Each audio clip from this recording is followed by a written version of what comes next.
Hello everyone, welcome to CBL.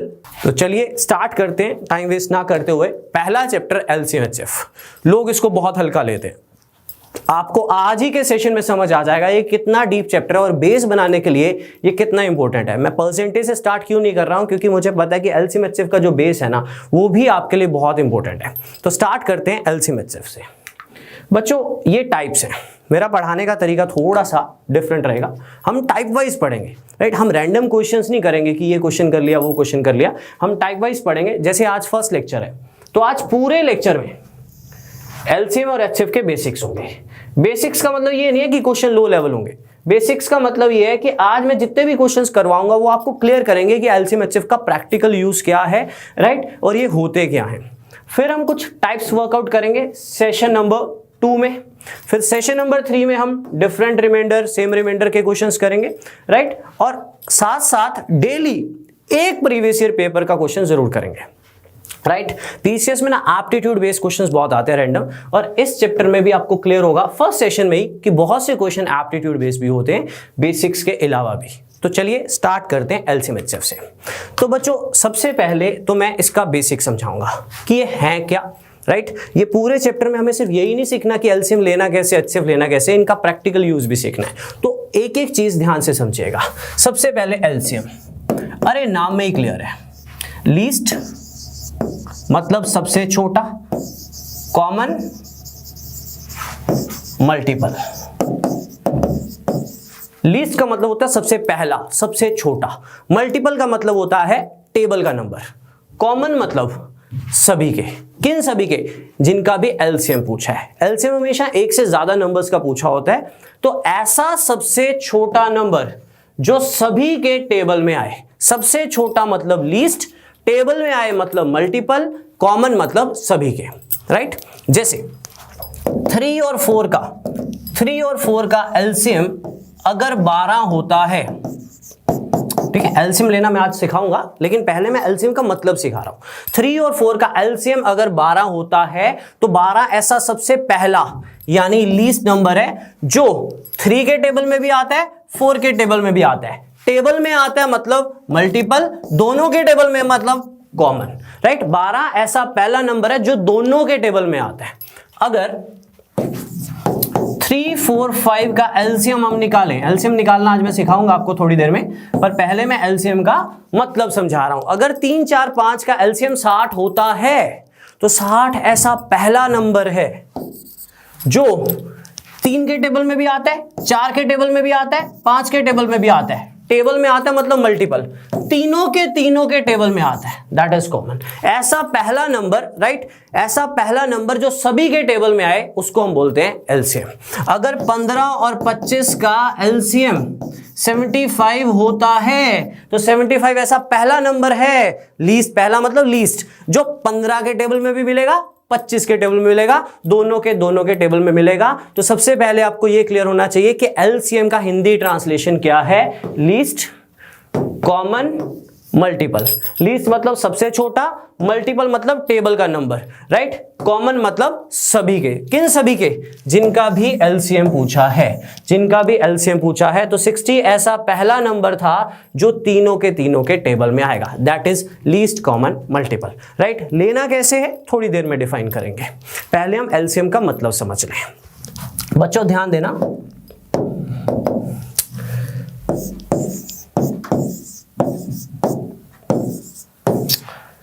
तीनों के तीनों, मैंने 3 नंबर्स रखे यहां पे, तीनों के तीनों 2 पे कट जाएंगे, कट जाएंगे। तीनों के तीनों 3 पे कट जाएंगे, कट जाएंगे। तीनों के तीनों 4 पे भी कट जाएंगे, 6 पे भी कट जाएंगे। तीनों के तीनों 8 पे कट जाएंगे, नहीं 8 पे नहीं कटेंगे, है ना, ये 8 पे नहीं कटेगा, राइट, ये भी 8 पे नहीं कटेगा। तीनों के तीनों 12 पे कट जाएंगे, कट जाएंगे। 12 से कोई बड़ा नंबर है जिसपे तीनों कट जाएंगे? नहीं, 12 ऐसा सबसे बड़ा नंबर है जिसपे तीनों कट जाएंगे। HCF,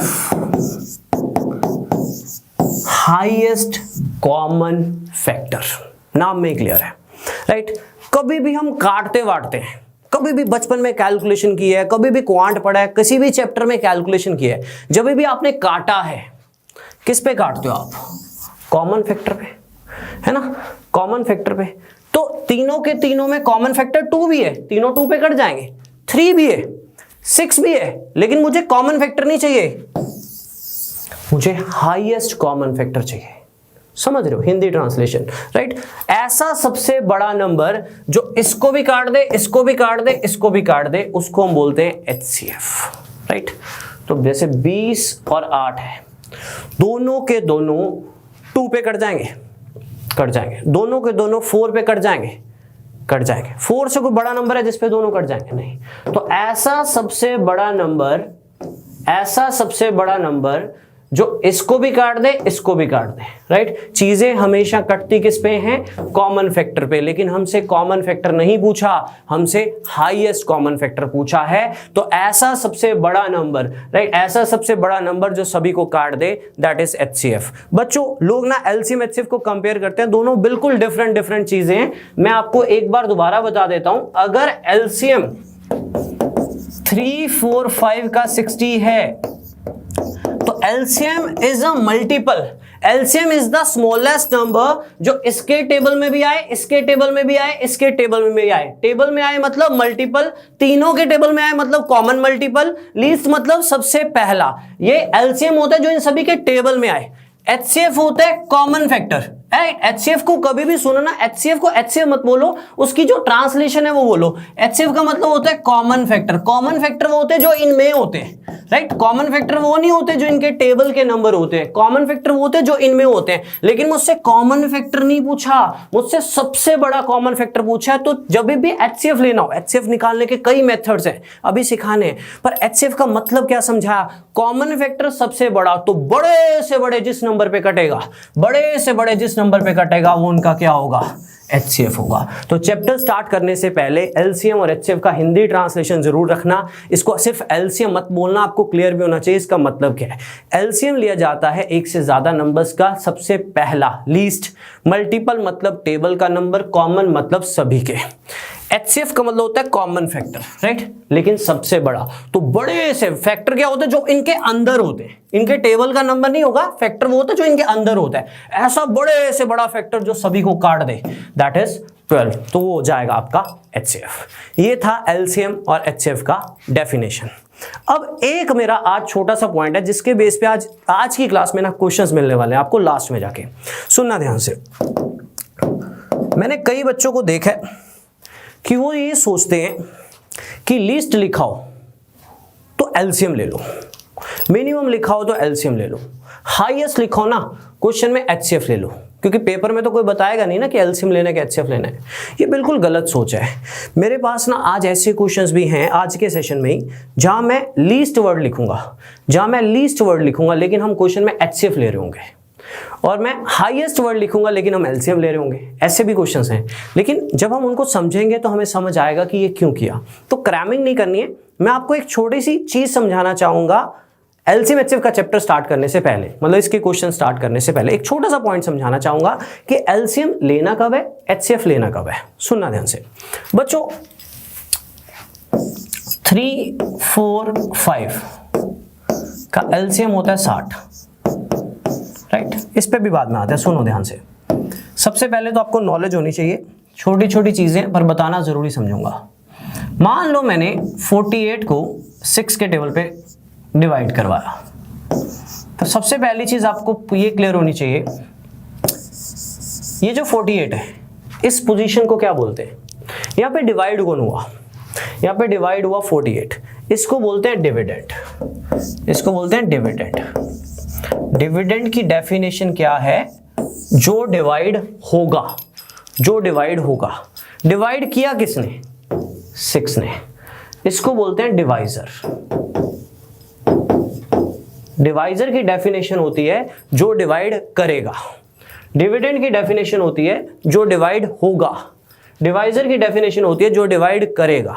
बस समझ लीजिए पूरा चैप्टर और तीनों के तीनों लेक्चर्स इन दोनों के, ये पूरा चैप्टर इन दोनों का, राइट? मैं समझाता हूं, ध्यान देना।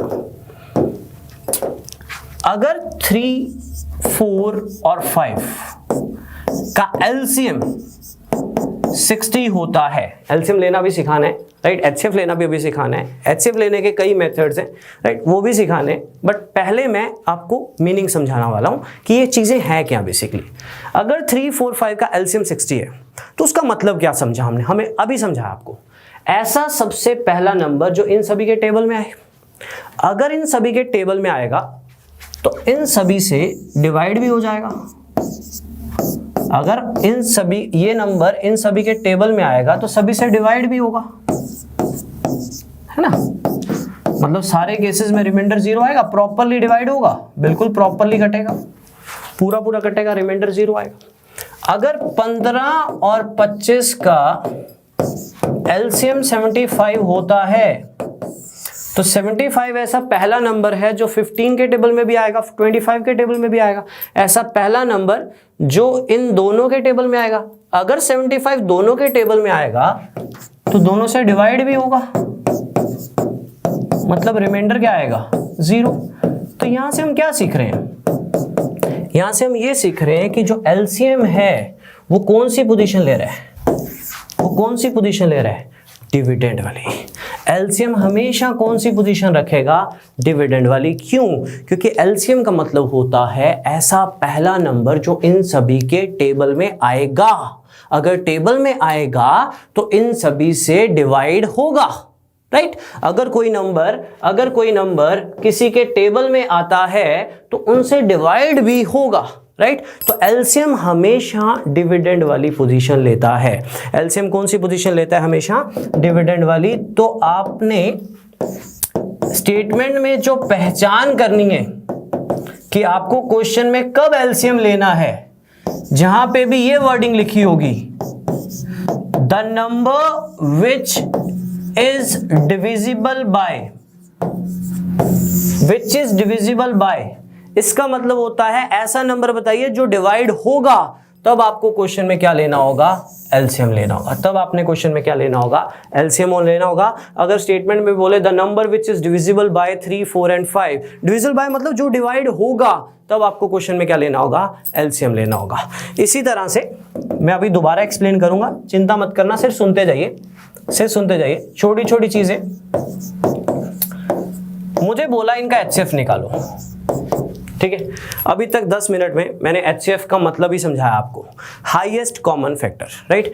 ऐसा बड़े से बड़ा नंबर जिसपे ये सारे कट जाएं, तो वो 12 है, ठीक है, 12 है। अगर 12 इनका HCF है तो 12 ऐसा सबसे बड़ा नंबर है जो इन सभी को काट देगा मतलब होता है डिवाइड कर देगा, काटने का मतलब होता है डिवाइड कर देगा।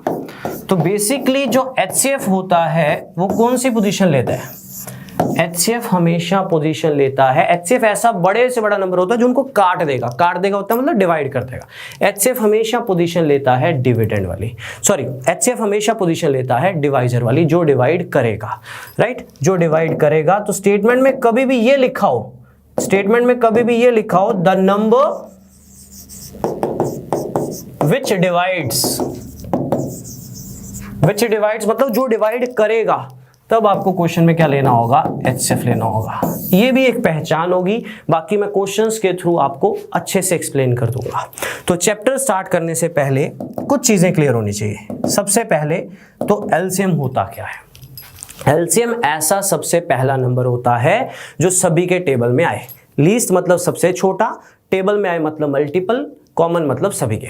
HCF क्या होता है, HCF ऐसा सबसे बड़ा नंबर जो सभी को काट दे। हम नॉर्मली काटते किस पे, कॉमन फैक्टर पे, लेकिन सबसे बड़ा मतलब हाईएस्ट कॉमन फैक्टर। दूसरी चीज, LCM लेना कब है, HCF लेना कब है, तो जब भी बात होगी क्वेश्चन में जो डिवाइड होगा, विच इज डिवाइडेड बाय, तब क्वेश्चन में LCM लेना है।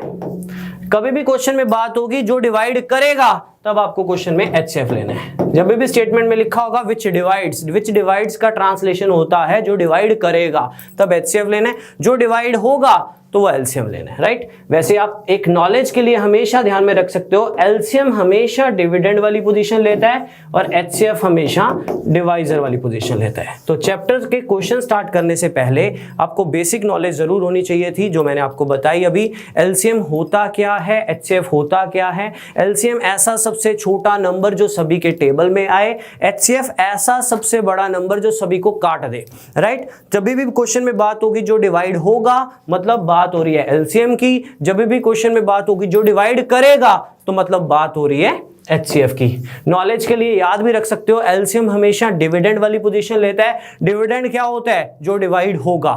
एचसीएफ हमेशा डिवाइजर वाली पोजीशन रखता है। डिवाइजर क्या होता है, जो डिवाइड करेगा, राइट। तो चैप्टर को हम स्टार्ट करने वाले हैं अभी। ये कुछ मैंने स्क्रीनशॉट रखे समझाने के लिए, राइट। आप बाद में देख सकते हो, यही समझाया मैंने आपको सारा। चैप्टर को स्टार्ट करेंगे पहले एलसीएम से। तो पहला 40-45 मिनट हम एलसीएम को पढ़ेंगे, फिर 40-45 मिनट हम एचसीएफ को पढ़ेंगे आज के हम फर्स्ट सेशन में। तो स्टार्ट करते हैं हम एलसीएम के क्वेश्चन से, राइट। तो सबसे पहले तो आपको एलसीएम लेना सिखाना है। सबसे पहले तो आपको एलसीएम लेना सिखाना है, ध्यान देना। मान लो बच्चों आपसे पूछा है इन नंबर्स का एलसीएम। देखो अगर बच्चों छोटे होते हैं, मान लो 2 और 3 का एलसीएम पूछे, तो हम नॉर्मली डायरेक्ट बता देते हैं, है ना। मैं डायरेक्ट लेना भी आपको सिखा दूंगा, जैसे टाइम एंड वर्क में हम डायरेक्ट लेते हैं बहुत से क्वेश्चंस में, शॉर्टकट बोलते हैं जिसको। तो अभी हमें ज़रूरत नहीं है, ठीक है, अभी हमें ज़रूरत नहीं है। अभी हमारा फर्स्ट डे है, तो आराम से चलेंगे। डायरेक्ट लेना तब सीखेंगे जब हमारा बेस बन चुका होगा। वैसे भी इसका डायरेक्ट लेना इतना आसान काम नहीं है, ज़्यादा टाइम वेस्ट होगा इवन, ठीक है। मान लो आपने एलसीएम निकालना है, ठीक है, आपने एलसीएम निकालना है इन 4 नंबर्स का। तो उसका मतलब ये है आपने ऐसा पहला नंबर बताना है जो इन चारों के टेबल में आए, ठीक है। अब कई बच्चे सोचते हैं कि स्टार्ट कर दो जी 8 पे, स्टार्ट कर दो 4 पे। कभी ऐसी गलती मत करना, कई बार हो जाएगा, कई बार नहीं होगा। अब जैसे मान लो आपने 4 पे स्टार्ट कर दिया, ये भी 4 पे कटता है, ये भी 4 पे कटता है, ये भी 4 पे कटता है, ये 4 पे नहीं कटा, है ना। तो आपसे एलसीएम जो आएगा ना वो गलत आएगा।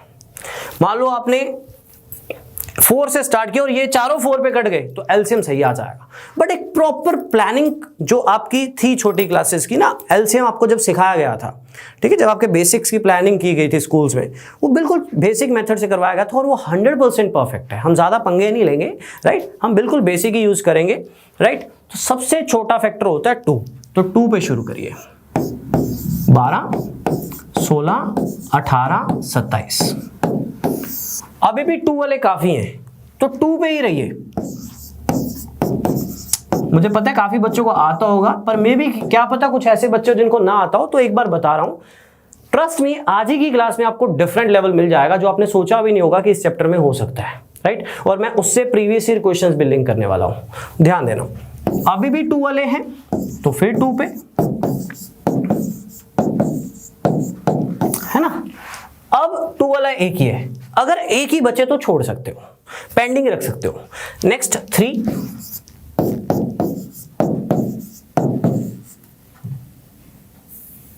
राइट, 3। और नेक्स्ट हमारे पास आ जाएगा, अभी भी 3 वाले 2 हैं, तो 3 फिर। तो जो आपका एलसीएम आएगा, अब 3 वाला एक ही छोड़ दो, जो आपका एलसीएम आएगा वो कैसे आएगा, 2 × 2 × 2 × 3 × 3 × 4 × 3। तो जब आप मल्टीप्लाई करोगे तो 8, 8 × 24, 24 × 72, 72 × 216, 216 × 4, 864। तो अगर इनका एलसीएम 864 आया है, अगर इनका एलसीएम 864 आया है, तो 864 ऐसा पहला नंबर है।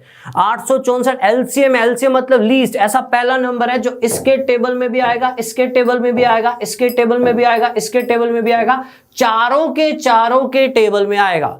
तो एलसीएम का मतलब ही यही होता है कि ऐसा पहला नंबर जो इन सभी के टेबल में आएगा।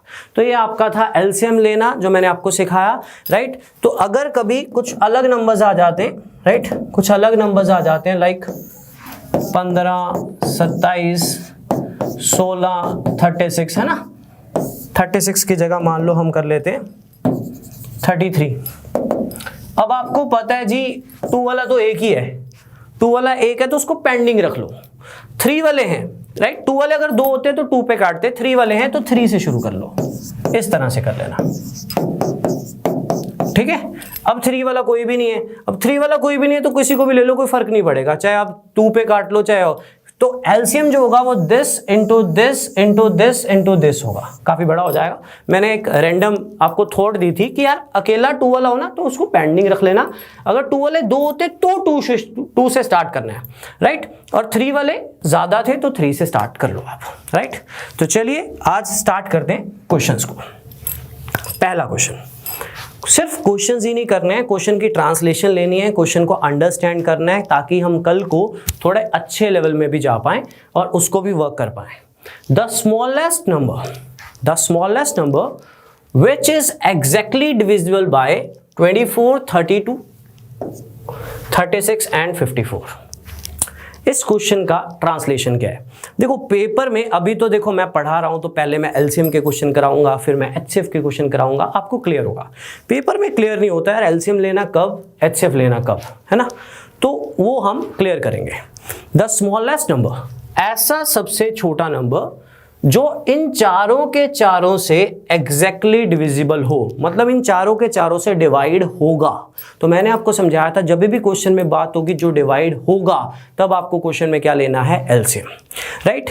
तो अगर आप ऐसा सबसे पहला नंबर ढूंढ लो जो इन चारों के टेबल में आए तो सबसे पहले आपको इनका एलसीएम लेना है, जैसा कि मैंने आपको थोड़ी देर पहले लेके सिखाया, ठीक है। अभी मैंने इन्हीं वैल्यू से ही एलसीएम लिया था। आप एलसीएम लोगे इस तरह से, 2 वाला चल रहा है, इस तरह से आप एलसीएम लोगे, ठीक है।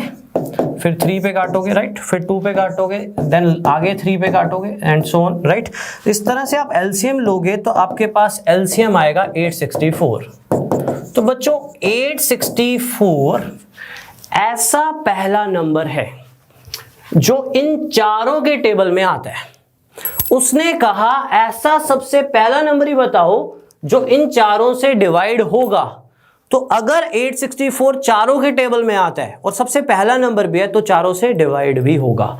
तो आप डिवाइड भी करके देख सकते हो, वो एग्जैक्टली डिवाइड होगा। आपने पेपर में बनाना नहीं है, आपने पेपर में सिर्फ एलसीएम लेना है। आपने पेपर में क्या लेना है, सिर्फ एलसीएम लेना है। तो ये चारों के चारों से एग्जैक्टली डिवाइड होगा।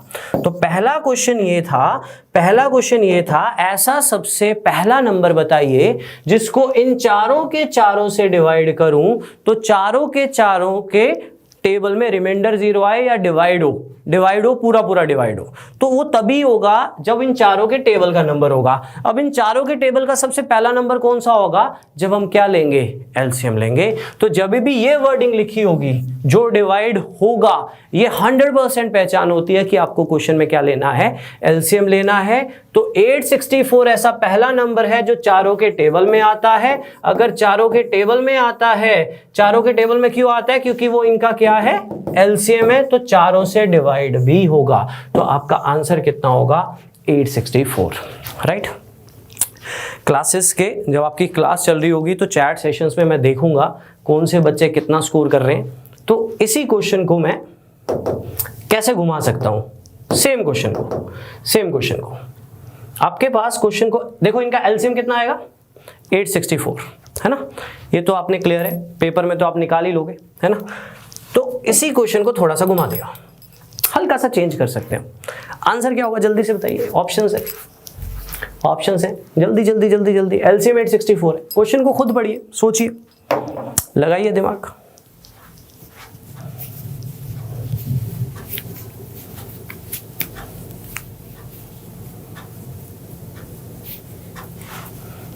सोचिए।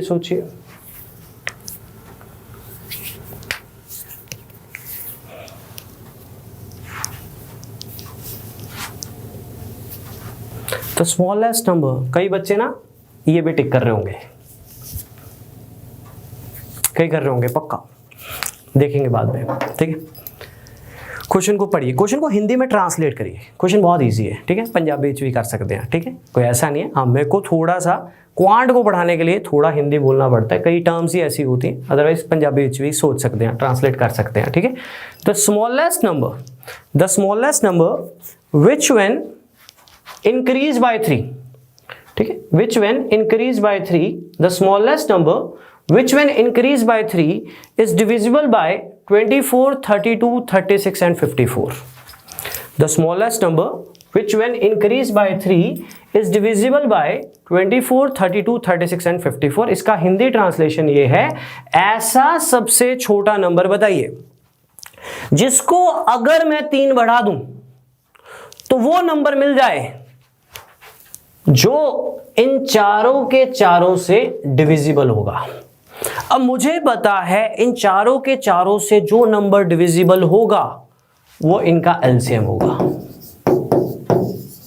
है ना, वो इनका एलसीएम होगा। मुझे पता है इन चारों के चारों से जो नंबर डिविजिबल होगा वो इनका एलसीएम होगा, है ना, वो इनका एलसीएम होगा। तो इनका एलसीएम होगा 864। अब क्वेश्चन ये नहीं था ऐसा पहला नंबर बताओ जो इन चारों से डिवाइड होगा, क्वेश्चन ये था ऐसा पहला नंबर बताओ जिसको अगर 3 बढ़ा दें, जिसको अगर 3 बढ़ा दें तो वो नंबर मिल जाए जो इन चारों के चारों से डिवाइड होगा। तो किस नंबर को 3 बढ़ाऊं कि ये बन जाए, किस नंबर को 3 बढ़ाऊं कि ये बन जाए, तो आंसर होगा 861, राइट। कुछ क्रैमिंग नहीं करनी है, अपनी प्रेजेंस शो करनी है, अपना दिमाग शो करना है। क्वेश्चन में पूछा गया, क्वेश्चन में ये पूछा है ऐसा सबसे छोटा नंबर बताओ जिसको अगर 3 बढ़ा दूं तो वो नंबर मिल जाए जो इन चारों के चारों से डिवाइड होगा। अब मुझे पता है इन चारों के चारों से जो डिवाइड होगा पहला नंबर वो एलसीएम होगा, तो पेपर में सबसे पहले तो आप एलसीएम लोगे, है ना, तो वो 864 है। अब किस नंबर को 3 बढ़ाऊं कि 864 बन जाए, किस नंबर को 3 बढ़ाऊं कि 864 बन जाए, तो आंसर होगा 861। किसी भी बच्चे ने अगर दिमाग में ये लेके आया ना तो उसको एक छोटी सी बात बताऊंगा कि यार तेरा आंसर ना 867 है ना, तेरा आंसर 867 है। अगर तू इसको 3 बढ़ाएगा तो 870 बन जाएगा। 870 इनसे डिवाइड नहीं होगा क्योंकि वो इनका एलसीएम नहीं है, ठीक है। और बेटर एक्सप्लेन करूं तो किस नंबर को 3 बढ़ाऊं कि वो नंबर मिल जाए जो इनसे डिविजिबल होगा, तो वो तो 864 है। तो किस नंबर को 3 बढ़ाऊं, आप ऐसे भी सोच सकते हो। अपनी प्रेजेंस जरूर शो करनी है, क्वेश्चन पलटते रहेंगे, ठीक है। Move on to question number 3, right. Same question है, फिर से सोच समझ कर आंसर दीजिएगा, जल्दी से जल्दी, 10 सेकेंड। मैंने वैल्यू सेम रखी है ताकि आपको एलसीएम लेने में दोबारा परेशानी ना हो, ठीक है। फटाफट आंसर दे दो। ऐसा सबसे छोटा नंबर बताइए जिसको अगर 7 बढ़ा दूं तो वो नंबर मिल जाए जो इन सभी के टेबल में आएगा। अब मैंने 7 बढ़वाया है तो एलसीएम होगा 864। तो किस नंबर को 7 बढ़ाऊं कि 864 बन जाए, तो आंसर होगा आपका 857। क्लियर है बच्चों, क्लियर है। अगर मैं इसमें, सुनना ध्यान से, ये तो पिछले वाला ही होगा ना, अगर मैं इसमें इंक्रीज की जगह डिक्रीज कर दूं, बाकी सारा क्वेश्चन सेम रखूं, तो आंसर क्या होगा बताओ कमेंट सेक्शन में। अगर मैं इंक्रीज की जगह डिक्रीज कर दूं तो आंसर क्या होगा। तो क्वेश्चन को पहले ट्रांसलेट करते हैं। ऐसा सबसे छोटा नंबर जिसको मैं 7 घटा दूं, जिसमें मैं 7 घटा दूं तो वो नंबर मिल जाए जो इनके टेबल में आए। अब इनके टेबल में नंबर आता है 864। तो बताइए किस नंबर में 7 कम करूं, किस नंबर में 7 कम करूं कि 864 बन जाए। अगर डिक्रीज का केस होगा तो आपका आंसर होगा 871, क्योंकि 871 में आप 7 डिक्रीज करोगे तो 864 बन जाएगा। अगर डिक्रीज लिखा हो तो आपको ट्रांसलेशन भी देता हूं, किस नंबर में 7 घटाऊं, उसने डिक्रीज बाय 7 लिखा, तो वो नंबर मिल जाए जो इनके टेबल में आए। इनके टेबल में आता है इनका एलसीएम, तो आंसर आएगा 871। क्लियर है, क्लियर है, राइट। तो थोड़ा अपनी प्रेजेंस शो करनी है, राइट, थोड़ी अपनी प्रेजेंस शो करनी है। अगर वो इंक्रीज लिखता है अगर वो इंक्रीज लिखता है एलसीएम 864 आ गया।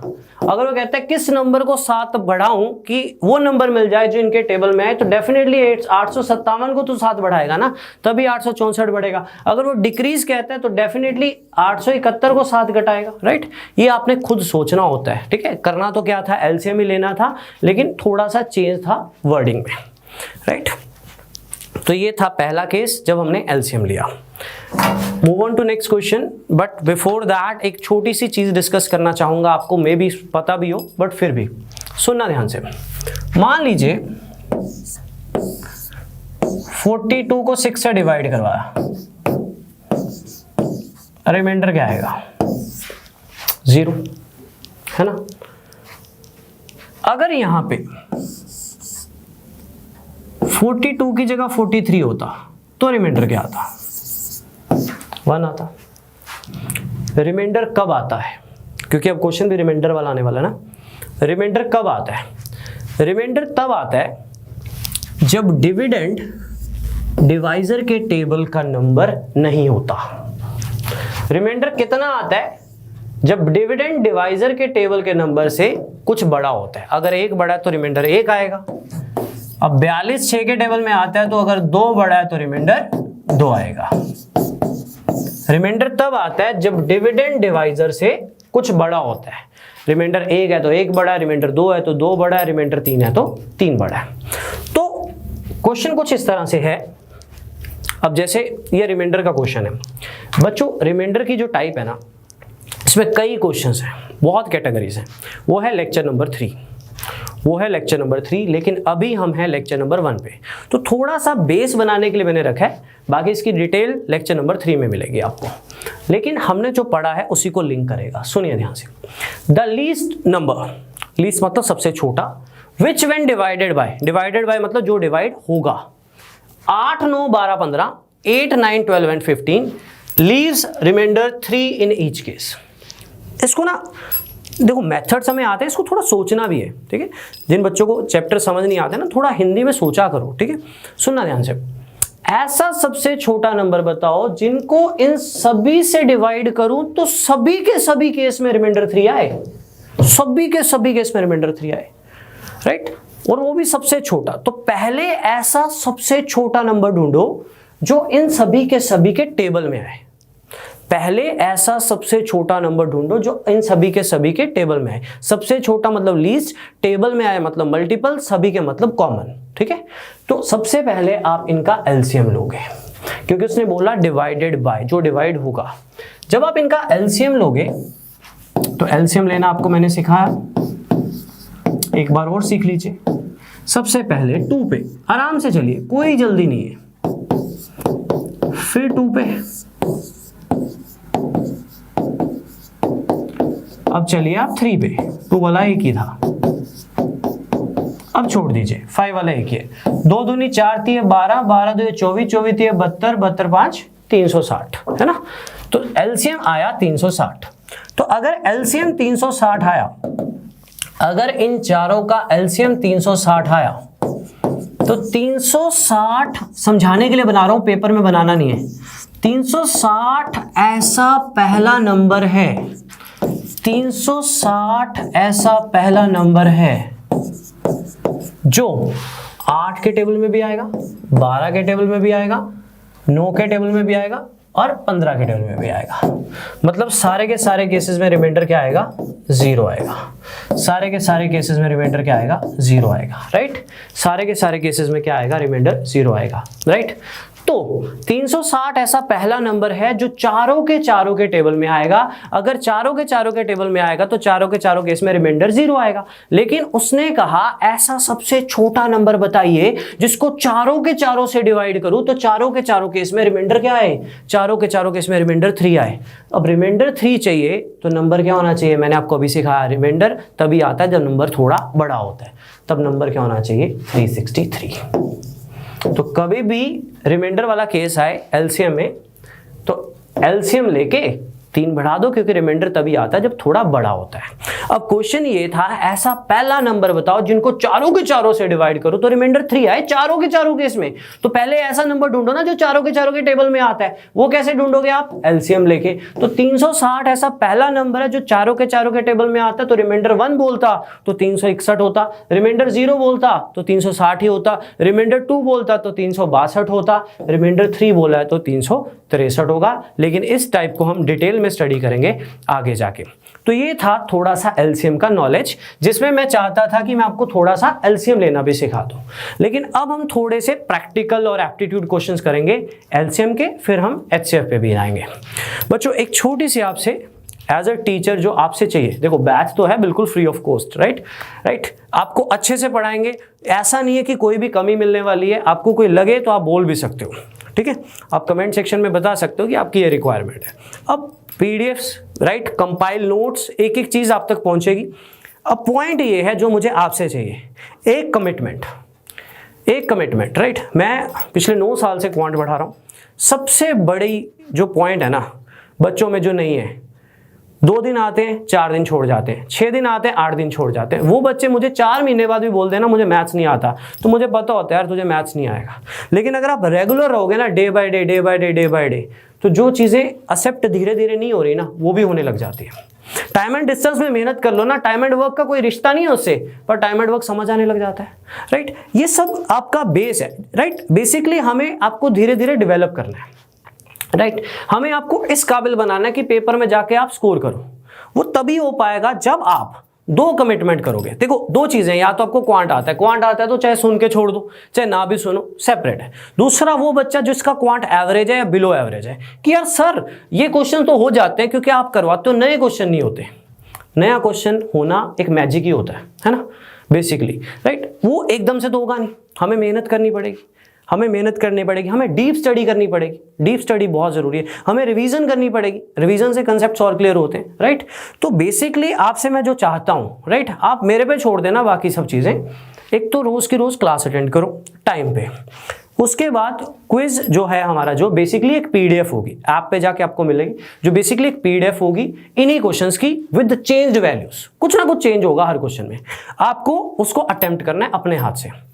हो सकता है स्कोर आधा आए, हो सकता है स्कोर कम आए, फिर सॉल्यूशंस दिए होंगे तो अपनी गलतियां देखना, है ना, फिर उसको रिवाइज करना, अपना स्कोर भी देखना, फिर नेक्स्ट डे अपना स्कोर देखना, फिर नेक्स्ट डे अपना स्कोर देखना, फिर डाउट्स लेना, फिर टेस्ट देना। वीकली क्विज बोला था ना मैंने आपको, 2 चैप्टर हो जाएंगे तो क्विज, फिर नेक्स्ट चैप्टर आएगा, है ना। ब्रेक तो देखो हम ले नहीं सकते ना, हमारे पास टाइम ड्यूरेशन बहुत कम है, बट हम अच्छे से स्टडी करेंगे। मेरा ये मानना है थोड़ा करो अच्छा करो, राइट, ताकि कल को एलसीएम एचसीएफ का क्वेश्चन पढ़ा हो ना, यार क्या ही डाल देगा। ये वाला कॉन्फिडेंस जिस दिन आता है ना उस दिन पेपर क्लियर होता है, लेकिन ये वाला कॉन्फिडेंस तभी आएगा जब चैप्टर की डीप स्टडी होगी।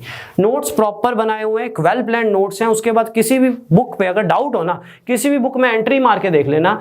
बस मेरे नोट्स, मेरी पीडीएफ, मेरा चैप्टर कंप्लीट करने के बाद, आज नहीं, एक बार ये चैप्टर कंप्लीट हो जाए, पीडीएफ को 2-2 बार रिवाइज करके कोई भी बुक उठा के देख लेना एप्टीट्यूड की। आपको लगे यार एलसीएम एचसीएफ तो सारा हो रखा है, हमारा सारा हो रखा है, अगर 90% भी हो रखा है तो मेरा काम हो रहा है, पेपर में आप कर जाओगे, राइट।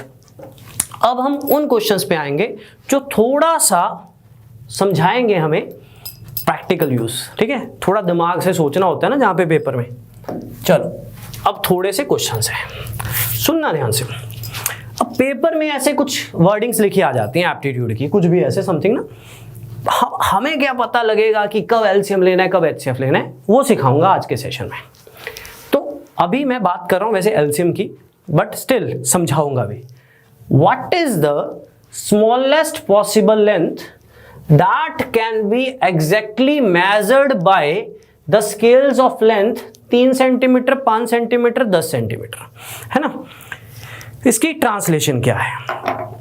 ऐसा सबसे छोटा नंबर, ठीक है, ऐसा सबसे छोटी लेंथ बताओ जिसको 3-3 के स्केल से मेजर करूं तो भी पूरी मेजर हो जाए, एग्जैक्टली मेजर्ड।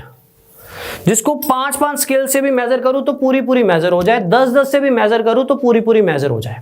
एक थोड़ी सी इमेजिन करवाऊं बात को। आपने कभी कपड़ा परचेज किया हो, जैसे हमारा तो खुद का कपड़े का काम है, वैसे वो मीटर से कैलकुलेट नहीं करते, 1 मीटर बड़ा सा होता है, उससे 4 मीटर का बनता है या 5 मीटर कैलकुलेट करते हैं ना, काट के देते हैं, वो वाला। तो एक बड़ा सा क्या बोलते हैं उसको, थान, थान होता है ना, थान बोलते हैं कपड़े का जो बड़ा सा होता है, इंग्लिश में पता नहीं क्या बोलते हैं उसको, ठीक है, वो बड़ा सा थान होता है बेसिकली कपड़े का, ठीक है, तो उसको हम काटते हैं। अब मान लो एक बड़ा सा थान है, ठीक है, उसकी जो भी पॉसिबल लेंथ है, उसकी लेंथ है कुछ बहुत बड़ी, अगर क्वेश्चन ये, अगर मैं 3 सेंटीमीटर का स्केल लूं और उसको मेजर करना शुरू करूं, 3 3 3 3 3, तो एग्जैक्टली मेजर हो जाए। देखो वो तभी होगी जब वो 3 के टेबल में होगा, सोचो, यहां से सोचो, अपना दिमाग लगाओ, वो तभी होगी जब वो 3 के टेबल में होगा। अब 5 सेंटीमीटर का स्केल लूं, फिर मेजर करूं, 5 5 5 5, तो भी मेजर हो जाए, 10 का लूं तो भी मेजर हो जाए, 10 10 10 10। तो ऐसी सबसे पहली लेंथ, ऐसी सबसे पहली वैल्यू बताओ जो 3 के टेबल में भी आ जाए, 5 के टेबल में भी आ जाए, 10 के टेबल में भी आ जाए। मेजर्ड बाय का मतलब क्या होता है, जो मेजर होगा, जो मेजर होगा, तो अपने आप पेपर में अंडरस्टैंडिंग होगी, यार एलसीएम लेना है, राइट, एलसीएम लेना है, तो आपको इस क्वेश्चन में 3 5 और 10 का क्या लेना है, एलसीएम। तो अब 3 पे तो कट नहीं रहा, बट 5 पे कट रहा है, तो एलसीएम होगा 5 गुनी 3 इंटू 2, तो ये हमारे पास कितना आ जाएगा, 100, अरे कितना, 15 2 30। तो मिनिमम कपड़े का जो होगा वो 30 होगा। 60 वाला भी मेजर हो जाएगा, लेकिन उसने क्या बोला था, स्मॉलेस्ट पॉसिबल लेंथ। तो अगर कपड़े का थान 30 सेंटीमीटर का है तो 3 3 3 3 करके भी एग्जैक्टली मेजर होगा, 5 5 5 5 करके भी एग्जैक्टली मेजर होगा, 10 10 10 10 करके भी एग्जैक्टली मेजर होगा, तीनों के तीनों स्केल से एग्जैक्टली मेजर होगा। तो वैसे भी स्टेटमेंट में जहां पे ये बोल दिया उसने मेजर्ड बाय डिवाइडेड बाय, जो डिवाइड होगा, जो मेजर्ड होगा, तब क्वेश्चन में आपको क्या लेना है, एलसीएम लेना है। कई बच्चे पूछते हैं सर पेपर में हमें कैसे पता लगेगा एलसीएम कब लेना है, एचसीएफ कब लेना है। ये 1 मिनट में आंसर नहीं दिया जा सकता, आपको वर्कआउट करना पड़ेगा, आपको क्वेश्चन को ट्रांसलेट करना पड़ेगा, खुद सोचना पड़ेगा। टाइप्स ऑफ एग्जाम्पल जितनी भी बनेंगी, टाइप्स बनेंगी, वो मैं कवर अप करूंगा, लेकिन आपको भी सोचना पड़ेगा। बाकी मैं हर जगह पे बताता जाऊंगा कि मैंने ये देख के सोचा कि मुझे एलसीएम लेना है, राइट। चलिए एक ऐसा ही और क्वेश्चन है, सेम ध्यान दीजिएगा।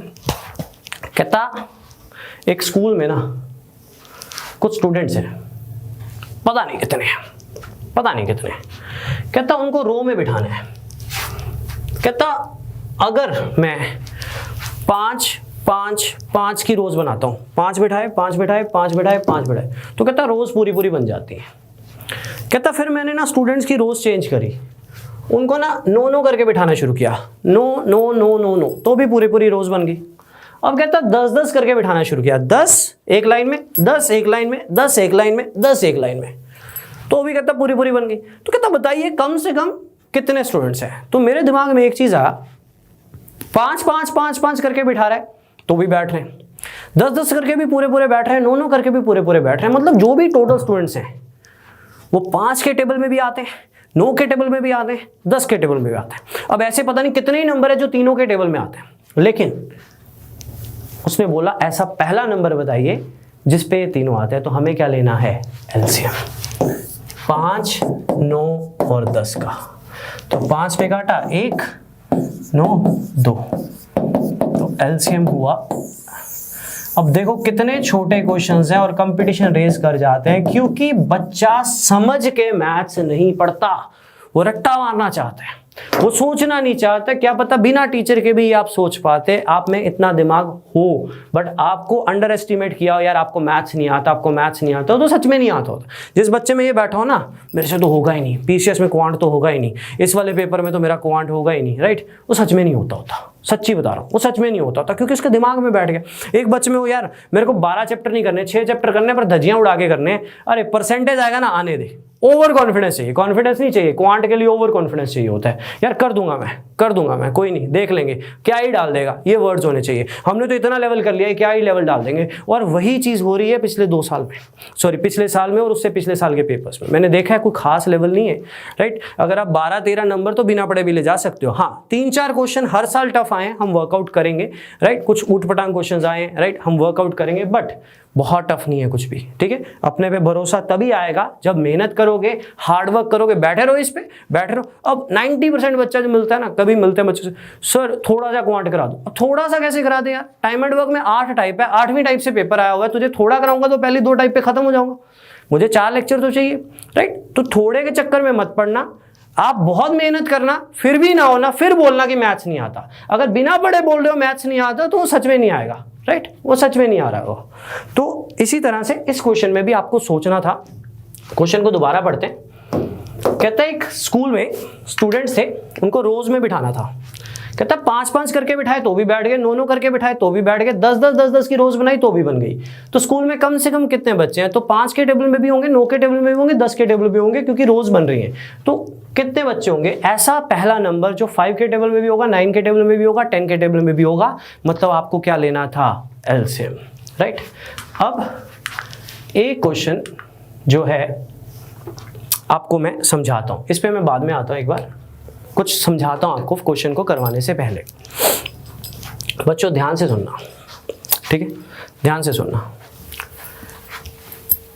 एक नंबर है 3 और 4, ठीक है, एक नंबर है 3 और 4। इसका आप एलसीएम बताइए कितना होगा? तो हम बोलते हैं 12 होगा। कोई हमें इससे पूछे एलसीएम का मतलब क्या होता है, तो हम बताएंगे एलसीएम का मतलब होता है ऐसा पहला नंबर जो इसके टेबल में भी है, इसके टेबल में भी है, राइट। 12 ऐसा पहला नंबर है जो दोनों के टेबल में आएगा। बच्चों एक लैंग्वेज में ये भी बोल सकता हूं, ये दोनों के दोनों सबसे पहले कहां जाके मिलेंगे? अपने एलसीएम पे। अगर 3, 4, 5 का एलसीएम 60 है तो 60 ऐसा पहला नंबर है जो इन तीनों के टेबल में आता है। तो ये तीनों के तीनों सबसे पहले कहां जाके मिलेंगे? अपने एलसीएम पे। तो कभी भी इकट्ठे मिलने की बात हो, कभी भी इकट्ठे मिलने की बात हो तो बात होती है एलसीएम की, क्योंकि एलसीएम भी लीस्ट होता है। ऐसा पहला नंबर जो ये तीनों के टेबल में आएगा, तो हम एक लैंग्वेज में ये भी कह सकते हैं दोनों के दोनों सबसे पहले कहां जाके मिलेंगे? अपने एलसीएम पे। तो जितने भी नंबर्स होते हैं सबसे पहले कहां जाके मिलते हैं? अपने एलसीएम पे। तो एक क्वेश्चन है, आप जरा नजर रखिएगा अपने पुराने पेपर पे 2018 के, तो आपको ये क्वेश्चन मिल जाएगा। उसमें थोड़ी सी वैल्यूज डिफरेंट है, मेरी थोड़ी सी वैल्यूज डिफरेंट है। वो क्वेश्चन इस क्लास के एंड में भी होगा, वो क्वेश्चन इस क्लास के लास्ट में भी होगा, पर फिलहाल हम इस क्वेश्चन को स्टडी करते हैं, ठीक है। 1-2 मैं करवाऊंगा, फिर मैं आपसे भी करवाऊंगा, ध्यान देना। 5 अलार्म्स है, मेक अ बीप, ठीक है, after every 5 minutes, 10 minutes, 15 minutes, 25 minutes and 45 minutes respectively, ठीक है। बीप करते हैं, ठीक है। एक हर 5-5 मिनट में बजता है, एक हर 10-10 मिनट में बजता जा रहा है, एक हर 15-15 मिनट बाद बजता जा रहा है, और एक हर 25-25 मिनट बाद बजता जा रहा है, एक 45 मिनट में बजता जा रहा है। अब कहता ये सारे के सारे अलार्म ना 3:30 बजे सुबह के इकट्ठे बजे थे, बिल्कुल इकट्ठे बजे थे। कहता अगली बार इकट्ठे कितने बजे बजेंगे? अगली बार इकट्ठे कितने बजे बजेंगे? तो हमें पता है जब भी इकट्ठे मिलने की बात हो और इकट्ठे बजने की बात हो तो आपको लेना है एलसीएम। तो पहले तो आप लोगे एलसीएम 5, 10, 15, 25, 45, ठीक है। अब 2 वाला एक ही है, 3 वाले 2। मैं 5 पे शुरू यहां पे कर सकता हूं, लेकिन कल को यहां पे 42 हुआ और 5 पे शुरू किया तो गलत हो जाएगा। तो अपने बेसिस को ना सेम रखो, पंगे मत लेना ज्यादा, ठीक है। स्टार्ट करना आप 2 वाला तो एक ही है ना, 3 वाले 2 हैं, ये भी है ये भी है। 3 से स्टार्ट करना, 2 वाला पड़े रहने दो, राइट। अब 3 वाला एक ही रह गया, तो 5 पे शुरू हो जाओ।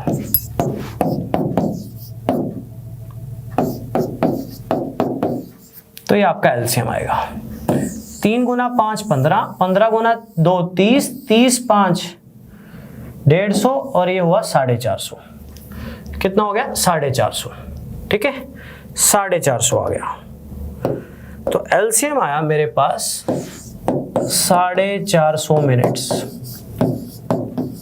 मेरी आपको इस चैप्टर के अलावा भी कुछ सिखाना है जिसकी ज़रूरत 2018 के प्रीवियस ईयर पेपर में भी आपको पढ़ी थी, दोबारा पढ़ेगी, ध्यान से सीखना। एलसीएम आया 450 मिनट, उसको कन्वर्ट कैसे करना है। बच्चे क्या करते हैं, बच्चे ये करते हैं कि 60 से डिवाइड कर दो, ये काट दो, ये 6 के या 7, ये 7.5, 7.5 को वो कुछ भी लिख जाते हैं, राइट। 7.5 को वो कुछ भी लिख जाते हैं। कभी भी ऐसे मत करना, मैं आपको सिखाऊंगा आपको कैसे करना है। हमेशा कल को वैल्यूज पलट जाएंगी, पेपर में पलट गई थी लास्ट ईयर, तो बच्चों को प्रॉब्लम आई, वो प्रॉब्लम ना आए, ध्यान से सुनिएगा।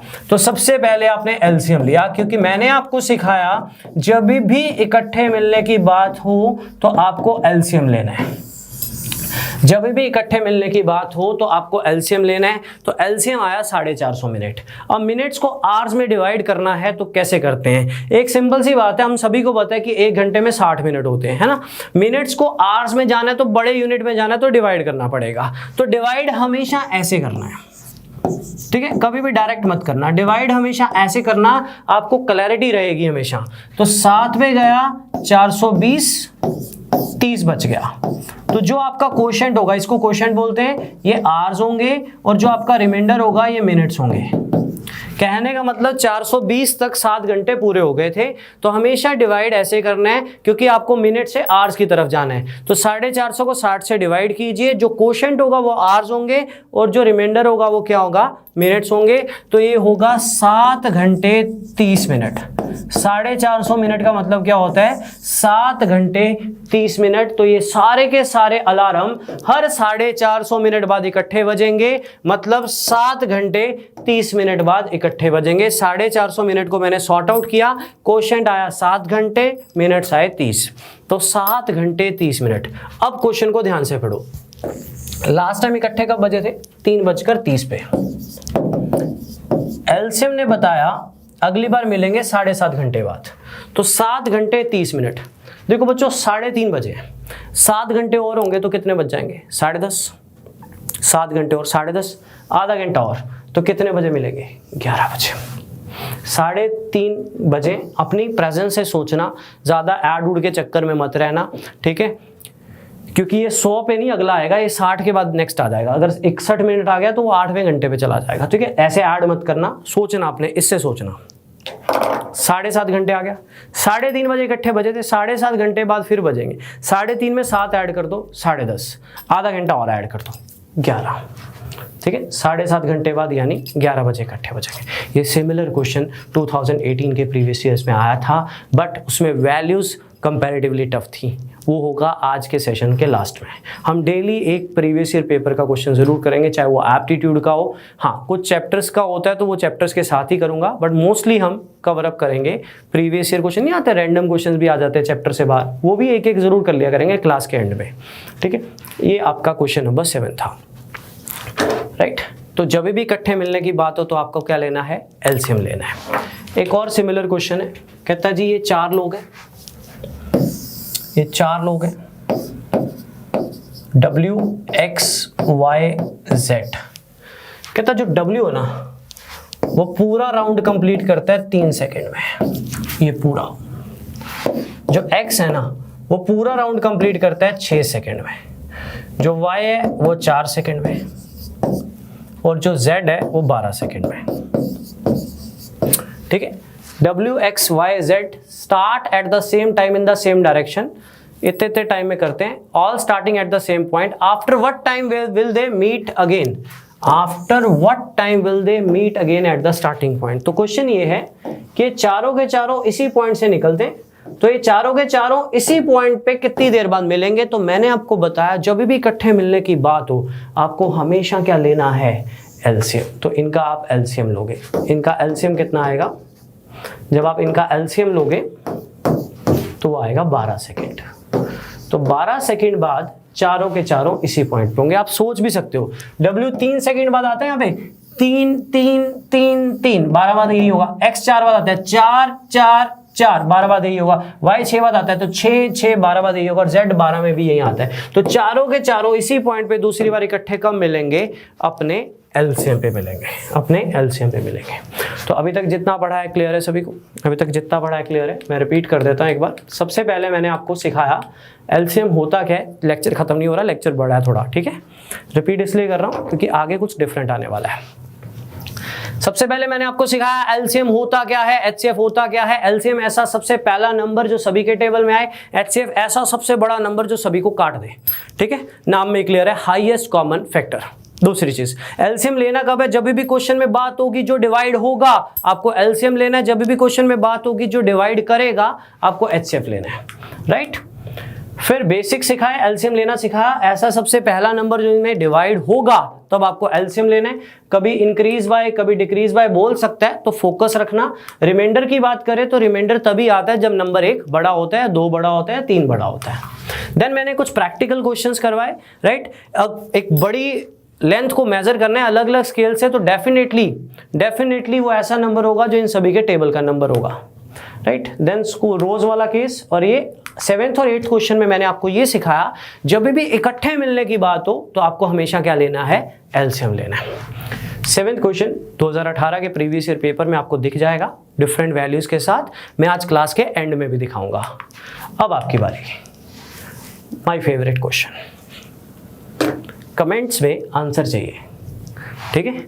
इसमें एक ऑप्शन ऐड कर लीजिए, और इसमें एक ऑप्शन ऐड कर लीजिए, और 11 नहीं 10, ठीक है, जरूरत नहीं ऐड करने की, 4 ऑप्शन ऑलरेडी है।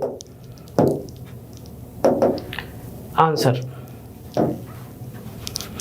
One of my favourite question, और अभी तक का सबसे बेस्ट क्वेश्चन है जो पेपर में आ सकता है, ये वाला। अगर मैं पेपर बनाता तो क्वेश्चन नंबर 7 ना डालता, ये डालता। सोचिए, आंसर दीजिएगा।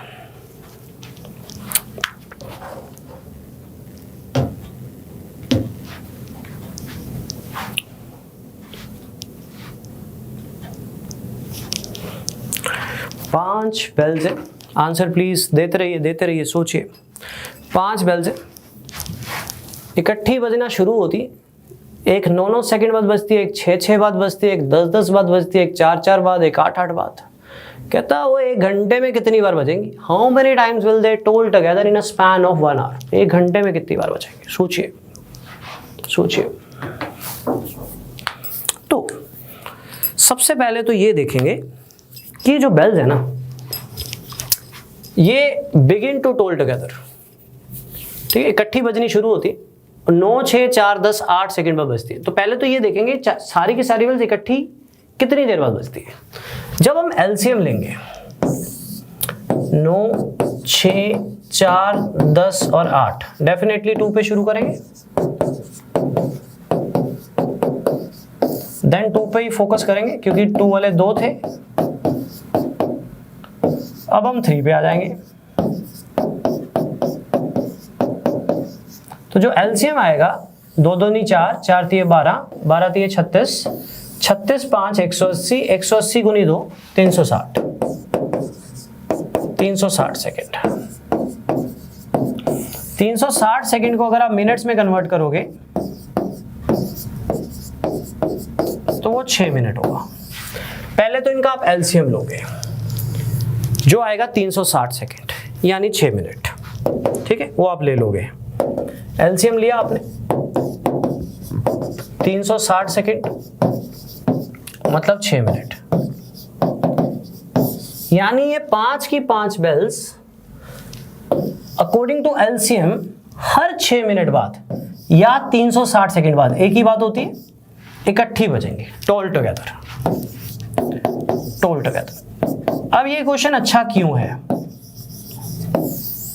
ठीक है, यहां तक क्लियर है। अगर वो ये पूछता आपसे ये 5 की 5 बेल्स कितनी देर बाद इकट्ठी बजेंगी, तो आप बोलते 360 सेकंड बाद। 360 सेकंड का मतलब 6 मिनट बाद, है ना।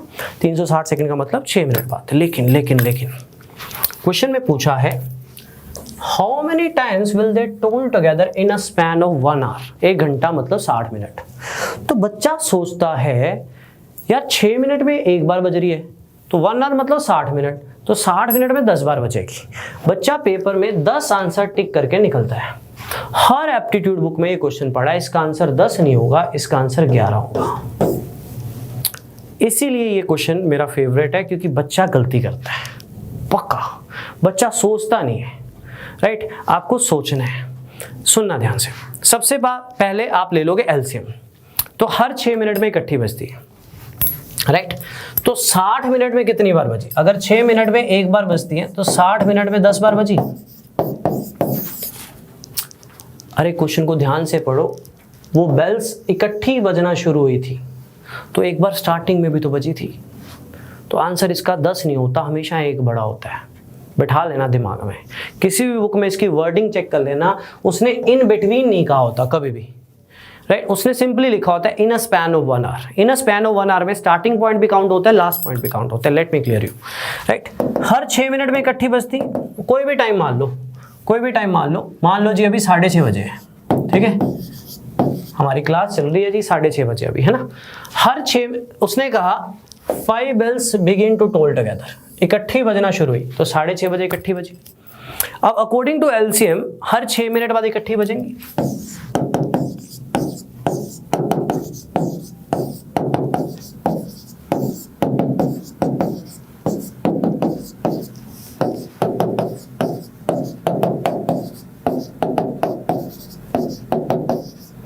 तो 1 घंटे में कितनी बार बज गई चेक कर लो, 10 बार बजी कि 11 बार बजी?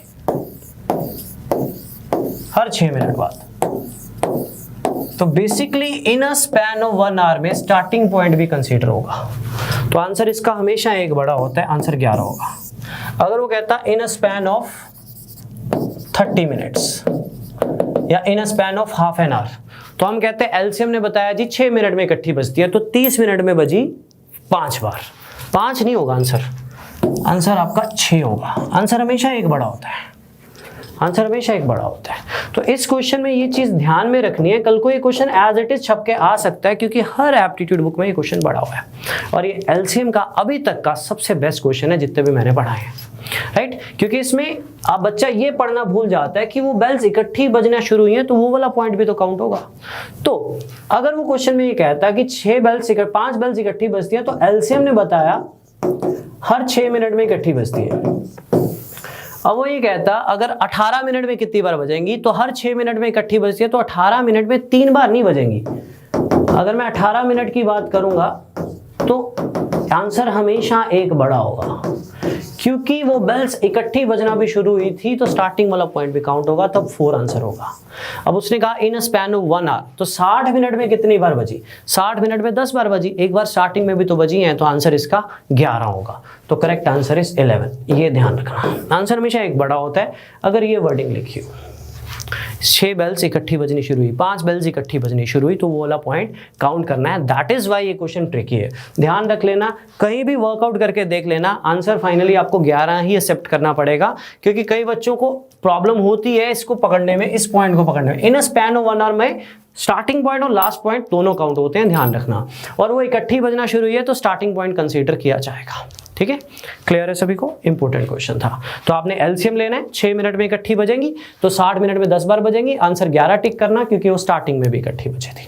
ठीक है, क्वालिटी लेवल क्वेश्चन। एक और, ये भी बड़ा अच्छा क्वेश्चन है। आंसर दीजिए, आंसर दीजिए, chat box answer please, comments में आंसर दीजिएगा। When in each box 5 or 6 dozens of apples to be packed, 3 dozens of left. Bigger boxes are taken, 8 or 9 dozens of apples to be packed, 3 dozens still left. What was the least number of dozens of apples to be packed? Answer please, सोचिए, कर सकते हो आप, कर सकते हो। बच्चा सोचता है कुछ नया आ गया, कुछ नया नहीं है। सोचिए, पढ़िए पढ़िए पढ़िए पढ़िए, सोचिए।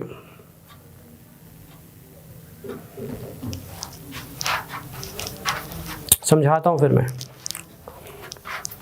Answer please, answer please.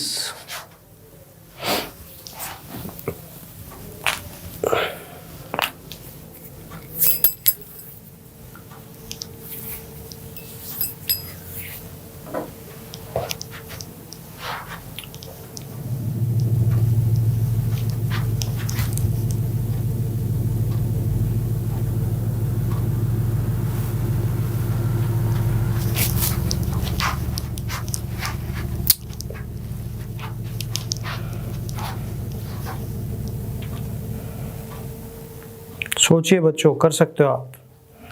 चलिए ध्यान देना, कई लोगों को लगता कुछ नया आ गया, ये तो हमारी किताबों में था नहीं, ये तो हमारे नोट्स में था नहीं, पेपर में आ गया, हमसे नहीं होगा। कभी हिम्मत नहीं आनी चाहिए क्वेश्चन को समझे बिना। क्वेश्चन की ट्रांसलेशन तो आप कर सकते होते हो हमेशा। ये क्वेश्चन पुराना ही था, अगर इसी क्वेश्चन में लिखा होता, इसी वाले में, ये वाला क्वेश्चन था एज इट इज, कोई चेंज नहीं है, स्टेप्स में भी कोई चेंज नहीं है, पता है, सिर्फ वर्डिंग में चेंज है। अगर यहाँ पे राइट 5, 6, 8 और 9 होता, रिमाइंडर तो उधर भी 3 है, same question, exactly same question, पता है आपको। बस बात कहानी बना दी, बच्चे को लगा पता नहीं क्या आ गया, राइट। वो इसीलिए लगता है वर्कआउट कम किया होता है। तो चलिए समझते हैं क्वेश्चन को। मेरे पास ना काफ़ी दर्जन एप्पल है, ठीक, काफ़ी दर्जन एप्पल है। मैंने ना डब्बों में डालने शुरू किए। मैंने पहले ना डब्बों में 5 दर्जन 5 दर्जन 5 दर्जन करके डालने शुरू करे। यार 3 दर्जन बच गए,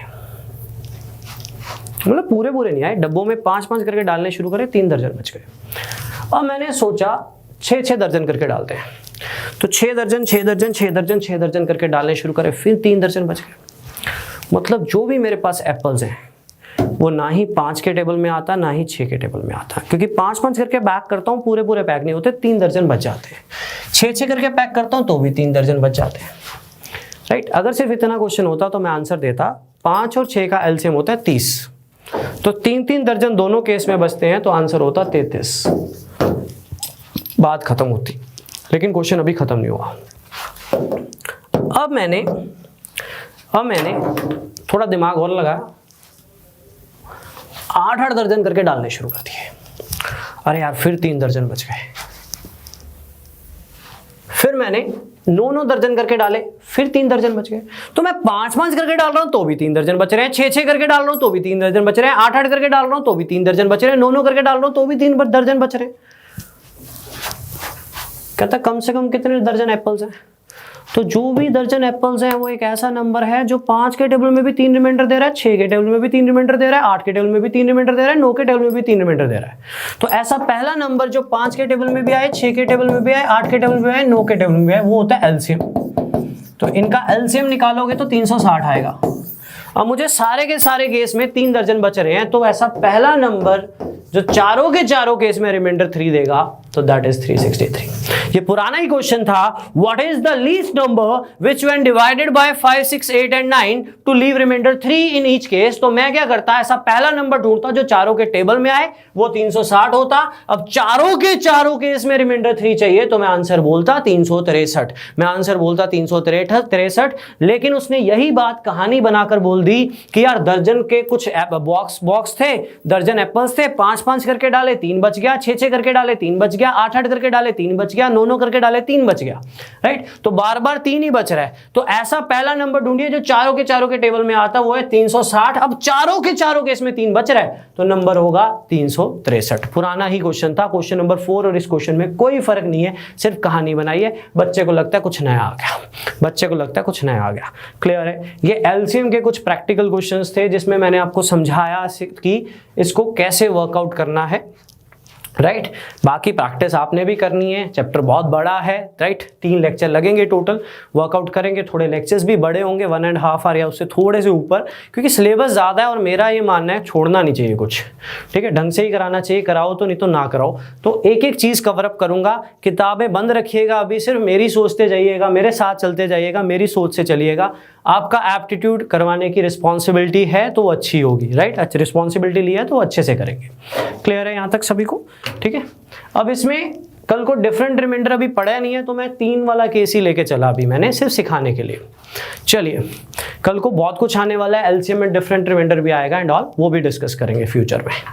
अब हम डिस्कस करेंगे बेसिक्स ऑफ एचसीएफ। ये हमने डिस्कस किया था एलसीएम। अब हम आधा घंटा एचसीएफ पे लगाएंगे और मैं कहता हूँ सबसे अच्छे क्वेश्चंस तो यहाँ बनने वाले हैं अभी, ठीक है। पर उससे पहले एचसीएफ का थोड़ा मतलब समझ लीजिएगा बच्चों। जो एचसीएफ होता है ना,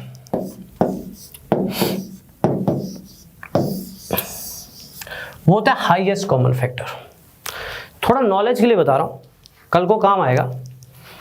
आपने एक चैप्टर पढ़ा होगा कभी ना कभी स्कूल में, रेशियोज, है ना। जब भी हम रेशियोज पढ़ते थे ना, मान लो फादर और सन की रेशियो दी है 5:2, तो हम छोटी क्लासेस में हमेशा ऐसे मानते थे, let father's age is equal to 5x, son's age is equal to 2x। 5x और 2x ही मानते थे, इधर x लेते थे तो इधर भी x लेते थे, क्योंकि वो रेशियो होता था। मान लो 3 नंबर्स हैं या 2 नंबर्स हैं, उनका रेशियो 8:9 है, तो हम मानते थे एक नंबर 8x है, दूसरा नंबर 9x है। आपको पता है ये x क्या होता था? वैसे मैं रेशियो के चैप्टर में दोबारा बताऊंगा डिटेल में। आपको पता है ये x क्या होता था? ये x जो हम वेरिएबल सपोज करते थे, ठीक है, x की जगह y भी कर सकते हैं, पर यहाँ पे भी y करेंगे तो यहाँ पे भी y करेंगे। ये जो हम वेरिएबल सपोज करते थे ना रेशियो के अंदर, इसको बोलते हैं हाईएस्ट कॉमन फैक्टर। इसको हाईएस्ट कॉमन फैक्टर बोलते हैं। क्यों, समझाता हूँ। वैसे रेशियो में तो डिटेल में समझाऊंगा, पर एक बार समझिए। मान लो फादर की एज है 40 साल, सन की एज है 12 साल, ठीक है, या 16 साल कर लो, थोड़ी कैलकुलेशन इजी कर लेते हैं।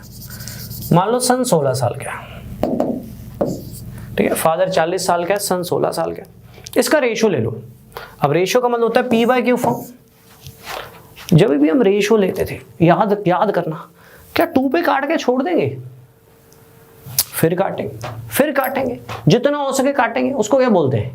Common factor. कौन सा? सबसे बड़ा। तो दोनों के दोनों बड़े से बड़े किस नंबर पे कटेंगे? 8 पे कटे तो ये रेशियो आ गई, जिसको ऐसे लिख देते थे, है ना, जिसको ऐसे लिख देते थे 5:2। तो रेशियो हमेशा लोएस्ट टर्म्स होती है। कभी भी देखा है 5:10 लिखा हो ना? रेशियो हमेशा लोएस्ट टर्म्स होती है, और लोएस्ट टर्म्स तभी आती है जब बड़े से बड़े नंबर पे काटा गया होता है। अब मुझे ये नहीं पता होता, जब रेशियो का चैप्टर हम पढ़ते हैं तो मुझे ये नहीं पता होता कि ये किस बड़े से बड़े नंबर पे कट के आए हैं। तो मैं क्विकली सपोज कर लेता होता हूं वो बड़े से बड़ा नंबर जिस पे कटे हैं वो x है, लेकिन वो दोनों में सेम होगा क्योंकि कॉमन फैक्टर में ये चीजें कट दी, और बड़े से बड़े पे कटे होंगे क्योंकि ये लोएस्ट टर्म्स होती हैं। रेशियोज हमेशा लोएस्ट टर्म्स होती हैं, उससे बाद नहीं कटता होता। मतलब इसके बाद नहीं कट रहा तो मैं बड़े से बड़े नंबर पे काट चुका हूं। कॉमन फैक्टर बड़े से बड़ा मतलब हाईएस्ट। तो रेशियो में जो वेरिएबल सपोज करते हैं उसको बोलते हैं हाईएस्ट कॉमन फैक्टर। जो बात मैं समझाना चाह रहा था, रेशियो में जो हम वेरिएबल सपोज करते हैं उसको बोलते हैं हाईएस्ट कॉमन फैक्टर। क्यों? क्योंकि रेशियो होती है लोएस्ट टर्म्स, और लोएस्ट टर्म्स तभी आती है जब हम बड़े से बड़े नंबर पे काट लेते हैं। जब हम बड़े से बड़े नंबर पे काट लेते हैं, तो ऑलवेज रिमेंबर, रेशियो में जब भी आप वेरिएबल सपोज करते हो उसको बोलेंगे HCF। उसको क्या बोलेंगे? HCF, right. क्वेश्चन पेपर में नहीं आएगा, ऐसी नॉलेज के लिए रख रहा हूं, ठीक है। 3 नंबर्स का रेशियो 1:2:3 है, तो एक नंबर x हुआ, एक नंबर 2x हुआ, और एक नंबर 3x हुआ। अब HCF दिया हुआ है। अरे HCF का ट्रांसलेशन करो, HCF का मतलब क्या है? आपको ये दिया हुआ है तीनों नंबर्स किस पे कटे थे, तो HCF होता है रेशियो का वो वेरिएबल जो हम रेशियो में मानते हैं। तो बेसिकली x दिया हुआ है 23, तो एक नंबर 23 है, दूसरा नंबर 46 है, और तीसरा नंबर 69 होगा, ठीक है। बस इस क्वेश्चन को पेपर में नहीं आना है। इस क्वेश्चन के थ्रू आपको एक छोटा सा पॉइंट समझाना चाह रहा था कि रेशियो का मतलब होता है लोएस्ट टर्म्स, और लोएस्ट टर्म्स तभी आते हैं जब बड़े से बड़े नंबर पे काटा गया होता है। दैट बड़े से बड़ा number is called highest common factor. Highest common factor. अब हम सीखेंगे practical use of this chapter, right, this part HCF। पढ़िए स्टेटमेंट को। पेपर में क्वेश्चन आ, हमें कैसे पता लगेगा LCM कब लेना है, HCF कब लेना है? बच्चों मेरी बात सुनना अभी ध्यान से। HCF को ना 3 मेथड्स होते हैं सीखने के। एक तो होता है HCF का मतलब कि बड़े से बड़े किस पे कटेगा, वो तो मैंने आपको बताया। 2 और मेथड्स होते हैं, लेकिन अभी फिलहाल वो मेथड्स मैंने नहीं सिखाए हैं, क्योंकि अभी मैं आपको फिलहाल ये सिखाना चाह रहा हूँ कि HCF होता क्या है, ठीक है, उसका यूज क्या है। तो मेथड्स भी सीख लेंगे नेक्स्ट सेशन में। तो फिलहाल आप सीखिए HCF का प्रैक्टिकल यूज क्या है, कि पेपर में मुझे कैसे पता लगेगा कि HCF लेना है। क्वेश्चन को पढ़िए। Find the greatest possible length which can be use to measure the length of 12 centimetre, 24 centimetre and 48 centimetre, 12, 24 and 48। बच्चों ये क्वेश्चन थोड़ी देर पहले भी आया था, लेकिन इसकी वर्डिंग अलग है। ध्यान से पढ़िएगा, ठीक है, ध्यान से पढ़िएगा। तो कहता 3 तरह के थान है। थान पे फिर मैं आ गया। एक 12 सेंटीमीटर का है, एक 24 सेंटीमीटर का है, और एक 40 का है। मुझे मार्केट से एक स्केल लेना है जो इन कपड़ों को मेजर करेगा। मेजर होगा नहीं, मेजर करेगा। वहां पे था मेजर्ड बाय, यहां पे which can be use to measure, जो मेजर करेगा। तो यार 1 सेंटीमीटर भी इस सभी को मेजर कर देगा। 2 सेंटीमीटर से मेजर करूंगा, 2 2 2 2 2 12 आ जाएगा, 2 2 2 2 2 24 आ जाएगा, 2 2 2 2 2 48 आ जाएगा, 4 से करूंगा 4 4 4 12 आ जाएगा, 4 4 4 24 आ जाएगा। लेकिन मुझे बतानी है ग्रेटेस्ट पॉसिबल लेंथ, मुझे बतानी है ग्रेटेस्ट पॉसिबल लेंथ, मुझे बतानी है greatest possible length. What is the greatest possible length that can be used to measure these length, that can be used to measure these length। तो ऐसी बड़ी से बड़ी लेंथ जो इसको भी मेजर कर दे, इसको भी मेजर कर दे, इसको भी मेजर कर दे, मतलब ऐसे बड़ा सा बड़ा नंबर जो इसको भी काट दे, इसको भी काट दे और इसको भी काट दे। तो ऐसा बड़े से बड़ा नंबर जो तीनों को काट दे, वो अगर आपको थोड़े बहुत भी टेबल्स आते हैं तो आप जज कर लोगे। फिलहाल तीनों के तीनों बड़े से बड़े किस नंबर पे कटेंगे, तीनों के तीनों बड़े से बड़े किस नंबर पे कटेंगे, दैट इज 12। अंडरस्टैंडिंग हो तो पेपर में डाउट नहीं होता कि एलसीएम लेना है या एचसीएफ लेना है। तो पहली पहचान ये थी ग्रेटेस्ट पॉसिबल लेंथ, तो चलो था ही, सेपरेट रखते हैं उसको। That can be used to measure, जो मेजर करेगा, राइट। ऐसा बड़े से बड़ा नंबर जो 12 सेंटीमीटर वाले कपड़े को भी मेजर करेगा, 24 को भी मेजर करेगा, 48 को भी मेजर करेगा। उनके टेबल में आएगा नहीं, उनको मेजर करवाना है, राइट, किसी स्केल से। तो ऐसा बड़े से बड़ा नंबर जो इन तीनों को काट देगा, वही इन तीनों को एग्जैक्टली मेजर करेगा। तो वो कौन होगा, हमें क्वेश्चन में क्या लेना होगा, एचसीएफ। तो एचसीएफ निकालने के लिए फिलहाल मैंने एचसीएफ में एक ही चीज सिखाई है आपको, तीनों के तीनों बड़े से बड़े किस नंबर पे कटेंगे, दैट इज 12। तो आंसर आपका कितना आ जाएगा, 12। इतना सा आंसर होगा। Clear, clear. Move on to next question. बहुत अच्छा क्वेश्चन है, ध्यान से समझिए, सोचिए, इसको ट्राई कीजिएगा, इसको ट्राई कीजिएगा।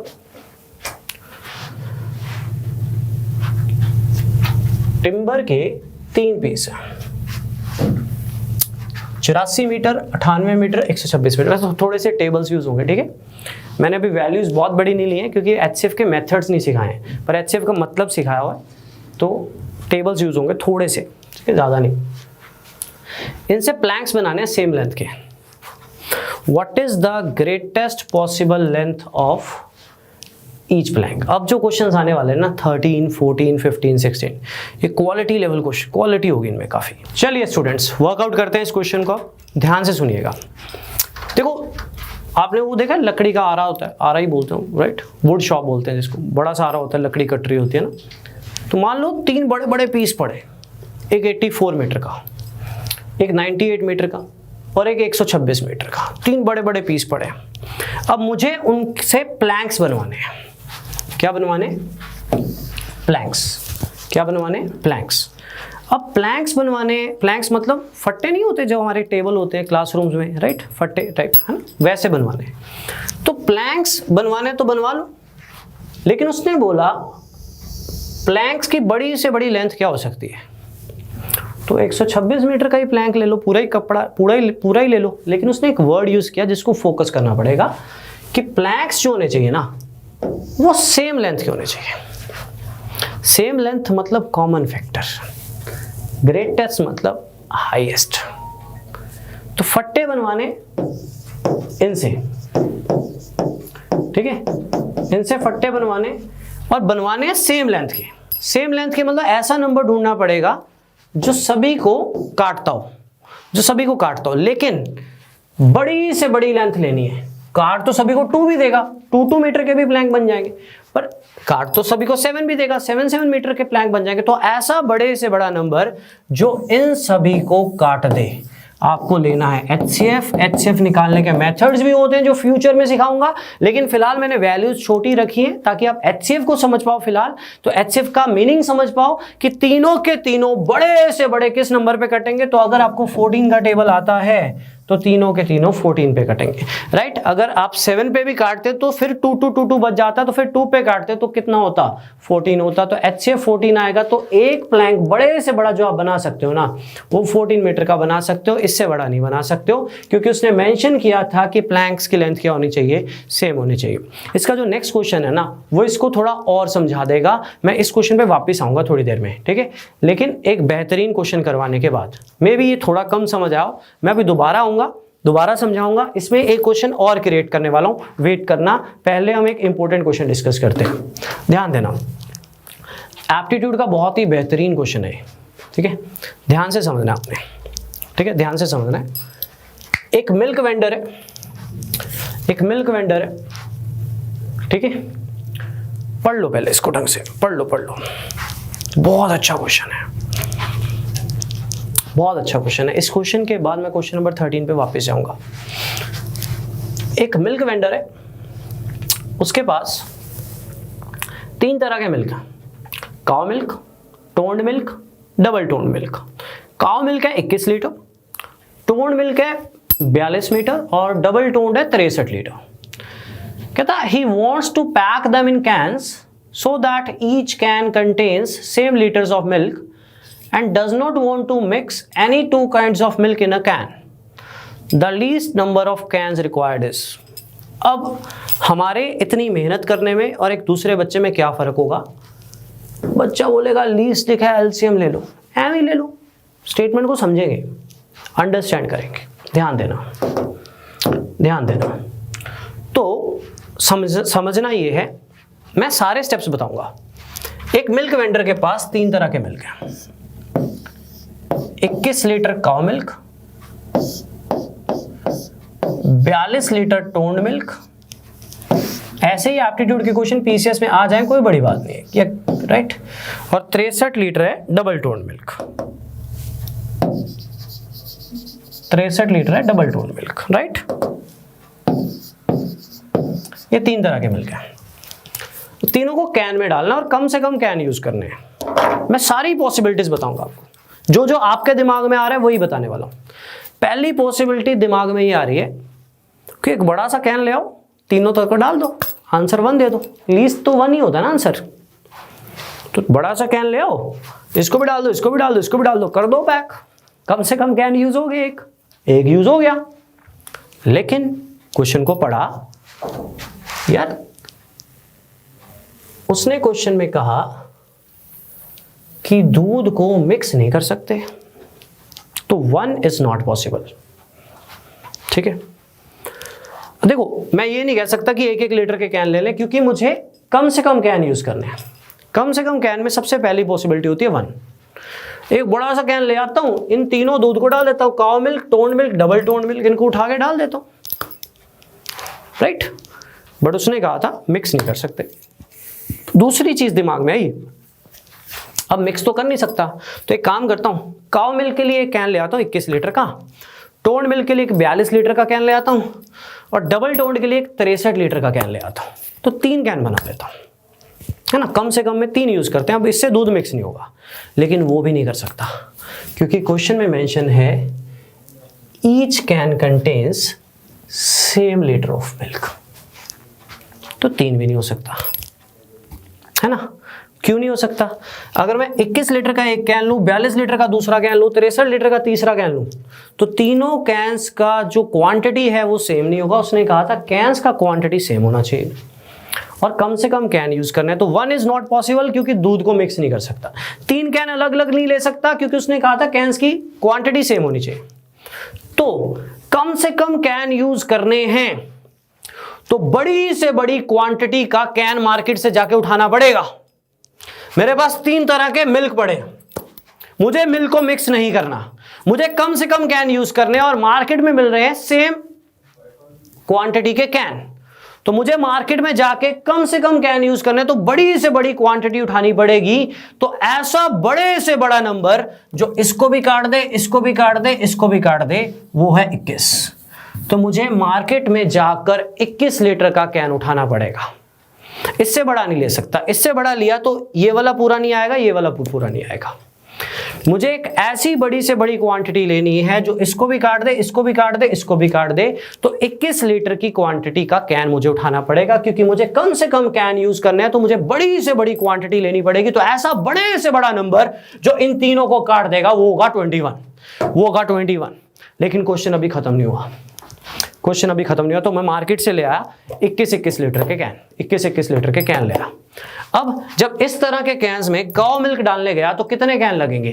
1। टोन्ड मिल्क इतने 21 लीटर का कैन है, टोन्ड मिल्क डालने गया तो कितने कैंस लगेंगे? 2। डबल टोन्ड मिल्क 63 लीटर है तो 21 के कितने कैन लगेंगे? 3। तो 1 कैन इसके लिए, 2 कैन इसके लिए, 3 कैन इसके लिए। तो इस चैप्टर में आप रट्टे नहीं मार सकते, बाहर हो जाओगे अगर थोड़ी सी भी क्रैमिंग करी। एप्टीट्यूड का सबसे बेहतरीन क्वेश्चन था, अभी और बेहतरीन भी है बट ये अभी तक का सबसे बेहतरीन क्वेश्चन था, जिसमें ये लगता है बेसिकली, जिसमें आपको सोचना पड़ता है। ये नहीं कि 4 क्वेश्चन किए पेपर में जाके टिक कर दें वही आ जाए, ये वाली बात नहीं है, आपको सोचना पड़ता है। ठीक है, अपनी डेवलपमेंट करनी पड़ती है, आपको सोचना पड़ेगा। पेपर में आपके पास टाइमिंग है, इतनी की टाइमिंग है कि आप स्टेटमेंट को सोच सकते हो, पढ़ सकते हो। मैं एक बार रिपीट करना चाहूंगा, इसके बाद मैं वापस जाऊंगा पिछले क्वेश्चन पे। देखो, उसने कहा कि एक बंदे के पास ना 3 तरह के मिल्क हैं। एक है काउ मिल्क, ये है 21 लीटर, एक है टोन्ड मिल्क, राइट, ये है 42 लीटर, और एक है डबल टोन्ड मिल्क, ये है 63 लीटर। ये तो समझते हो ना, टोन्ड डबल टोन्ड, पैकेट भी तो आते हैं ना वेरका के गोले, है ना, रेट भी फर्क होता है, एक 2-2 रुपए का। ठीक है, तो cow milk, toned milk, double toned milk. ठीक है, ये 3 तरह के मिल्क हैं। अब मुझे मार्केट से कैन लाके इनको डालना है। पहला चीज उसने क्वेश्चन में बोल दिया भाई कम से कम कैन लाने। कैन लाना तो ऐसे ही चला जाता है, 1-1 लीटर के कैन उठा लाता। उसने कहा कम से कम कैन लेने हैं, कम से कम कैन लेने, तो बड़ी से बड़ी क्वांटिटी लेनी पड़ेगी। तो मैंने सोचा एक बड़ा सा कैन ले आता हूं जिसमें तीनों ही पूरे आ जाए, पर वो नहीं कर सकता था क्योंकि दूध को मिक्स नहीं कर सकते हैं। फिर मैंने सोचा 3 अलग अलग कैन ले आता हूं, एक 21 लीटर का अलग ले आता हूं, एक 42 लीटर का अलग ले आता हूं, एक 63 लीटर का अलग ले आता हूं, तो 3 कैन में बात बन जाएगी। वो भी नहीं कर सकते थे। Each can contain same litres of milk, तो सेम नहीं होगा ना। तो ऐसा देखो, कम से कम कैन तभी यूज होंगे जब क्वांटिटी बड़ी से बड़ी होगी। तो ऐसी बड़ी से बड़ी क्वांटिटी जिसमें ये वाला भी आ जाए, ये वाला भी आ जाए, ये वाला भी आ जाए, वो होगी 21 लीटर। ऐसा बड़े से बड़ा नंबर जो तीनों को काट दे। फिलहाल थोड़ा टेबल्स का यूज चाह रहा हूं आपका 20-25 तक का, राइट। फिलहाल आपको आगे जाके मैं HCF लेना भी सिखा दूंगा, बट उसको लेने के लिए टाइम बहुत लग जाता है। जब छोटे छोटे नंबर्स हो तो आपको डील करना इतना तो आना चाहिए अरिथमेटिक में कि आपको 10-20 तक तो टेबल्स याद हो, 20-25 तक, है ना। तो मैंने वैल्यूज इजी चूज किए, तो वही 21 लीटर, यानी कैन बड़े से बड़ा मैं 21 लीटर का ले सकता हूं। तो कावा मिल्क के लिए मेरे कितने कैन लगेंगे? 1। तो टोन मिल्क के लिए 21 के कितने कैन लगेंगे? 2। तो डबल टोन मिल्क के लिए कितने कैन लगेंगे? 3। तो कम से कम कैन कितने यूज होंगे? 6। कम से कम कैन कितने यूज होंगे? 6। क्लियर है सभी को? क्लियर है सभी को? राइट। अब वापस चलते हैं पिछले क्वेश्चन में। इस क्वेश्चन में अगर आपसे ये पूछता, इसकी जगह पे ये पूछता कम से कम कितने प्लैंक बनेंगे, कम से कम कितने प्लैंक बनेंगे, इसकी जगह ये पूछता कि कम से कम कितने, what is the least number of planks to be made. अगर ये पूछता, बच्चों लीस्ट प्लैंक्स तभी बनते जब प्लैंक्स की डायमेंशन बड़ी से बड़ी होगी, लेकिन प्लैंक बनाने भी सेम लेंथ के। तो ऐसे बड़े से बड़ा नंबर जो इसको भी काट दे, इसको भी काट दे, इसको भी काट दे, HCF। तो 14 मीटर का एक प्लैंक होना चाहिए। कम से कम प्लैंक तभी बनेंगे जब प्लैंक की डायमेंशन बड़ी से बड़ी होगी। तो 14 मीटर एक ऐसा सबसे बड़ा वैल्यू है जो इन तीनों को काट सकता है। तो इसके कितने प्लैंक बनेंगे? 14 के 6। इसके कितने प्लैंक बन जाएंगे? 14 के 7। इसके कितने प्लैंक बन जाएंगे? 14 के 9। तो 9, 7, 16 और 6, तब आंसर कितना होता? 22। ये यहां भी पूछ सकता था, यहां भी पूछ सकता था कि 3 टिम्बर के पीसेस हैं, उससे प्लैंक्स बनाने हैं सेम लेंथ के, कि कम से कम प्लैंक बनाने, कम से कम मतलब कट तो कट प्लैंक बनाने, मिनिमम प्लैंक बनाने। तो मिनिमम प्लैंक तभी बनेंगे, वो भी सेम लेंथ के बनाने। सेम लेंथ मतलब कॉमन फैक्टर। मिनिमम प्लैंक बनाने के लिए मुझे बड़ी से बड़ी डायमेंशन लेनी पड़ेगी। तो ऐसा बड़े से बड़ा नंबर जो इन तीनों को काट देगा, दैट इज HCF, यानी 14 मीटर का एक प्लैंक बनेगा। इससे बड़ा नहीं बना सकता, इससे बड़ा कोई भी नंबर नहीं है जो इन तीनों के टेबल में आए, राइट। और ये सबसे बड़ा नंबर होगा जो तीनों के टेबल में आएगा, राइट। 14 मीटर यानी सेम लेंथ का सबसे बड़ा नंबर। अब 14 मीटर के प्लैंक बनेंगे, तो इससे कितने प्लैंक बनेंगे? 6।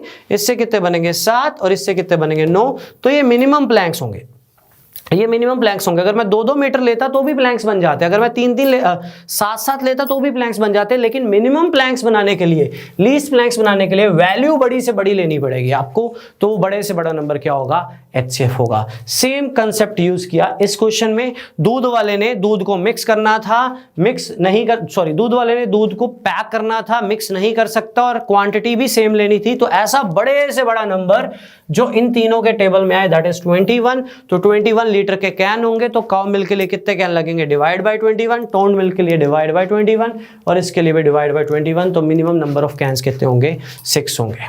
क्लियर है बच्चों, क्लियर है। थोड़ा सोचना पड़ेगा आपको, मेरे साथ साथ समझना पड़ेगा। हम क्रैमिंग नहीं कर सकते कि लीस्ट लिखा हुआ है तो ये लेना है, ये लिखा हुआ है तो ये लेना है, ये वाली चीज अच्छी नहीं होती है। एप्टीट्यूड में सोचना है, अंडरस्टैंड करना है। कम से कम कैन तभी यूज होंगे जब कैन की क्वांटिटी बड़ी से बड़ी होगी। तो ऐसा बड़े से बड़ा नंबर जो तीनों को काट देगा। कम से कम पीसेस तभी यूज होंगे, अगर ये क्वेश्चन की जगह, इसकी जगह पे ये होता, कम से कम प्लैंक तभी यूज होंगे जब प्लैंक की लेंथ बड़ी से बड़ी होगी, लेकिन सेम लेंथ वाली चाहिए। तो ऐसा बड़े से बड़ा नंबर जो तीनों को काट दे, इस तरह से आपको सोचना पड़ेगा बच्चों।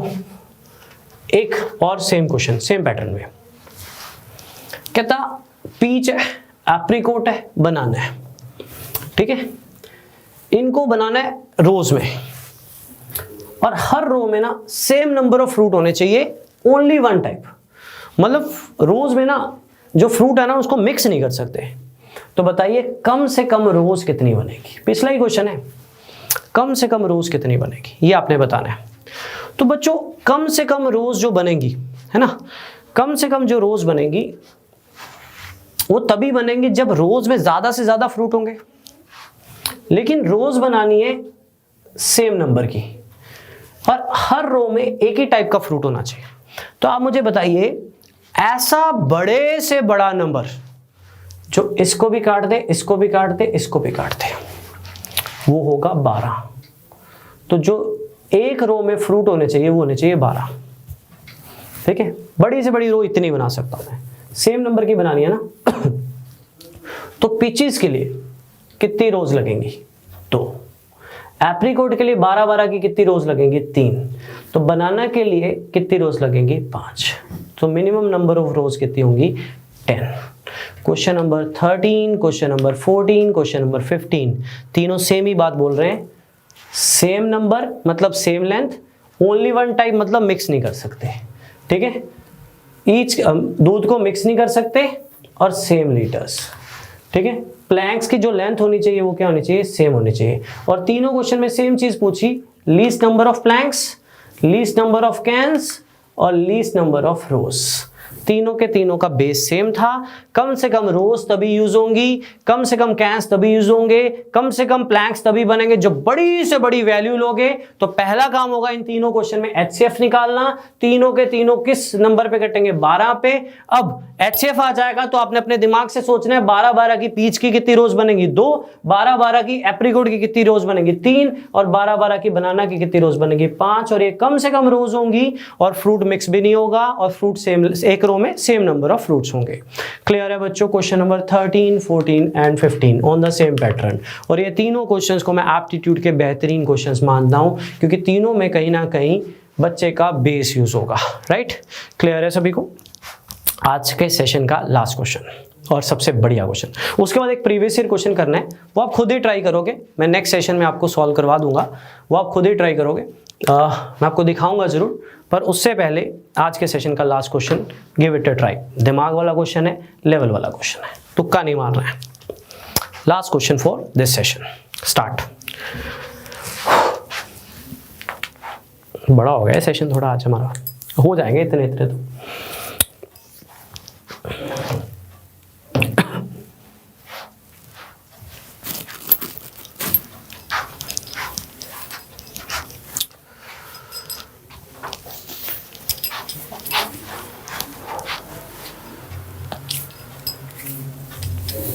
What is the least number of square tiles required to pave the floor 60 cm long and 48 cm wide?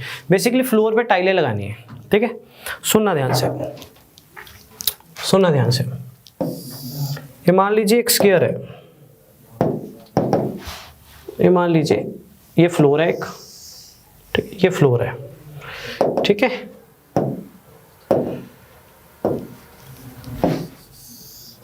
ये फ्लोर है मान लो, इस फ्लोर की डायमेंशंस हैं 60 सेंटीमीटर लॉन्ग,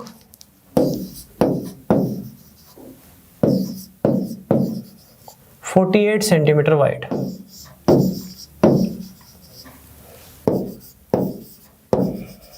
ठीक है, 60 सेंटीमीटर लॉन्ग, 48 सेंटीमीटर वाइड। अब इस फ्लोर में आपको टाइलें लगानी है, ये मान लो आपका ज़मीन है, इसमें टाइलें लगानी है, और कहता है कम से कम टाइलें लगानी है। तो मैं उसको बोलूँगा भाई एक टाइल लगा दे बड़ी सी, एक बड़ी सी टाइल बना ले 48/60 की, कर दे पूरा। लेकिन नहीं बच्चों, टाइल्स होनी चाहिए थी स्क्वायर। स्क्वायर टाइल्स का मतलब है लेंथ और ब्रेड्थ सेम होना चाहिए। ठीक है, अब टाइल्स में 2x2 की भी लगा सकता हूं, स्क्वायर ही होंगी। टाइल्स में 1x1 की भी लगा सकता हूं, 4x4 की भी लगा सकता हूं, लेकिन उसने एक वर्ड यूज किया बच्चों, कम से कम टाइलें। तो बात तो पिछले क्वेश्चन वाली है, क्वेश्चन थोड़ा सा अलग है पर बात पिछले क्वेश्चन वाली है कि यार कम से कम टाइलें तभी यूज होंगी जब टाइल की डायमेंशन बड़ी से बड़ी होगी। यस और सोचो, एक फ्लोर पे टाइलें लगवानी है आपको, वो भी स्क्वायर वाली। अब कम से कम टाइल लगानी तो एक बड़ी सी टाइल बनवा लेता 48/60 की, पूरा हो जाता है। पर उसने कहा था स्क्वायर टाइल्स होनी चाहिए। स्क्वायर टाइल्स मतलब लेंथ और ब्रेड्थ सेम होनी चाहिए टाइल्स की, है ना। अब कम से कम टाइलें तभी लगेंगी जब डायमेंशन लगाने को तो 1x1 की भी लगा लो, जब डायमेंशन बड़ी से बड़ी होगी। तो ऐसा बड़े से बड़ा नंबर जो, देखो टाइल्स मैं लगाऊं इस तरह से कि इधर से भी पूरा कर दे, इधर से भी पूरा कर दे, है ना, जगह बचनी नहीं चाहिए। ऐसा बड़े से बड़ा नंबर जो 48 को भी काट दे, 60 को भी काट दे, कौन होगा? 12। तो जो टाइल्स लगेंगी ना वो 12x12 की लगेंगी, क्योंकि 48 और 60 का HCF होता है 12। मैंने HCF क्यों लिया? देखो अगर मैं 1x1 की लगाता तो भी इधर से पूरी हो जाती, इधर से भी पूरी हो जाती, 2x2 की लगाता तो भी पूरी हो जाती, तो भी पूरी हो जाती। लेकिन उसने क्वेश्चन में मेंशन किया था कि कम से कम टाइलें लगवानी है। तो बच्चों कम से कम टाइलें तभी होंगी जब डायमेंशन बड़ी से बड़ी होगी। अब जो रूम की डायमेंशन है, जो फ्लोर की डायमेंशन है वो ये है, तो आपको ऐसा बड़े से बड़ा नंबर ढूंढना पड़ेगा जो 48 को भी काट दे, मतलब इधर से भी पूरा आ जाए, और 60 को भी काट दे, तो वो होता है 12। तो जो टाइल का डायमेंशन होगा, जो टाइल लगेगी वो 12x12 की लगेगी, जो स्क्वायर टाइल लगेगी वो 12x12 की लगेगी। लेकिन क्वेश्चन अभी खत्म नहीं हुआ, ये यहाँ तक क्लियर है। काट टाइल्स तभी लगेंगी जब डायमेंशन बड़ी से बड़ी होगी, कम से कम टाइल्स तभी लगेंगी जब डायमेंशन बड़ी से बड़ी होगी। तो ऐसा बड़े से बड़ा नंबर जो 48 भी काट दे, 60 भी काट दे, आपको लेना है HCF, तो आ जाएगा 12। लेकिन क्वेश्चन अभी खत्म नहीं हुआ। तो टाइल्स लगेंगी 12x12 की, और ये कम से कम टाइल्स होंगी, राइट। और ये बड़ी से बड़ी डायमेंशन है जो 12 48 भी बन जाएगा, 12 60 बन जाएगा, जगह नहीं बचेगी। अब मेरी बात ध्यान से सुनना, मान लो मेरे एरिया समझते हो ना, एरिया फ्लोर हमारा ग्राउंड, ठीक है, हमारे जमीन पे कारपेट बिछा हुआ है तो एरिया कवर हुआ है, ये वॉल्यूम होता है, इसको मत कंसीडर करना बीच में, ठीक है। एरिया फ्लोर हमारा है ना, तो बात हो रही है एरिया की। मान लो जगह है, एरिया तो सुना ना, एरिया जैसे दुकानें बिकती हैं, 20x30 की दुकान है, 40x60 की दुकान है, सुना होगा आपने कभी, घर वालों को बोलते भी ना हमारा घर इतने बाय इतने है। वो इतने बाय इतने क्या होता है? लेंथ इंटू ब्रेड्थ होता है, छत का कोई हिसाब नहीं होता, ठीक है। कभी भी जगह प्लॉट बिकते हैं तो लेंथ इंटू ब्रेड्थ के हिसाब से बिकते हैं, इतने बाय इतने, बस बात खत्म, ठीक है। तो 60x48 की जगह थी, है ना। अब मान लो टोटल एरिया है, मान लो मैं कमरे में बैठा हूं, मेरे कमरे का टोटल एरिया में छत कंसीडर नहीं होती, वो वॉल्यूम में होता है। एरिया मतलब लेंथ और ब्रेड्थ, जो हमारा फ्लोर है जिसमें हम कारपेट बिछा सकते हैं। मान लो कमरे का एरिया है 500 मीटर स्क्वायर, मान लो मार्केट से स्क्वायर टाइल ली तो उसका एरिया मान लो 100 मीटर स्क्वायर, एक टाइल का एरिया 100 मीटर स्क्वायर है। एरिया, सारा area length into breadth, total area 500 metre square है। कितनी टाइलें लगेंगी?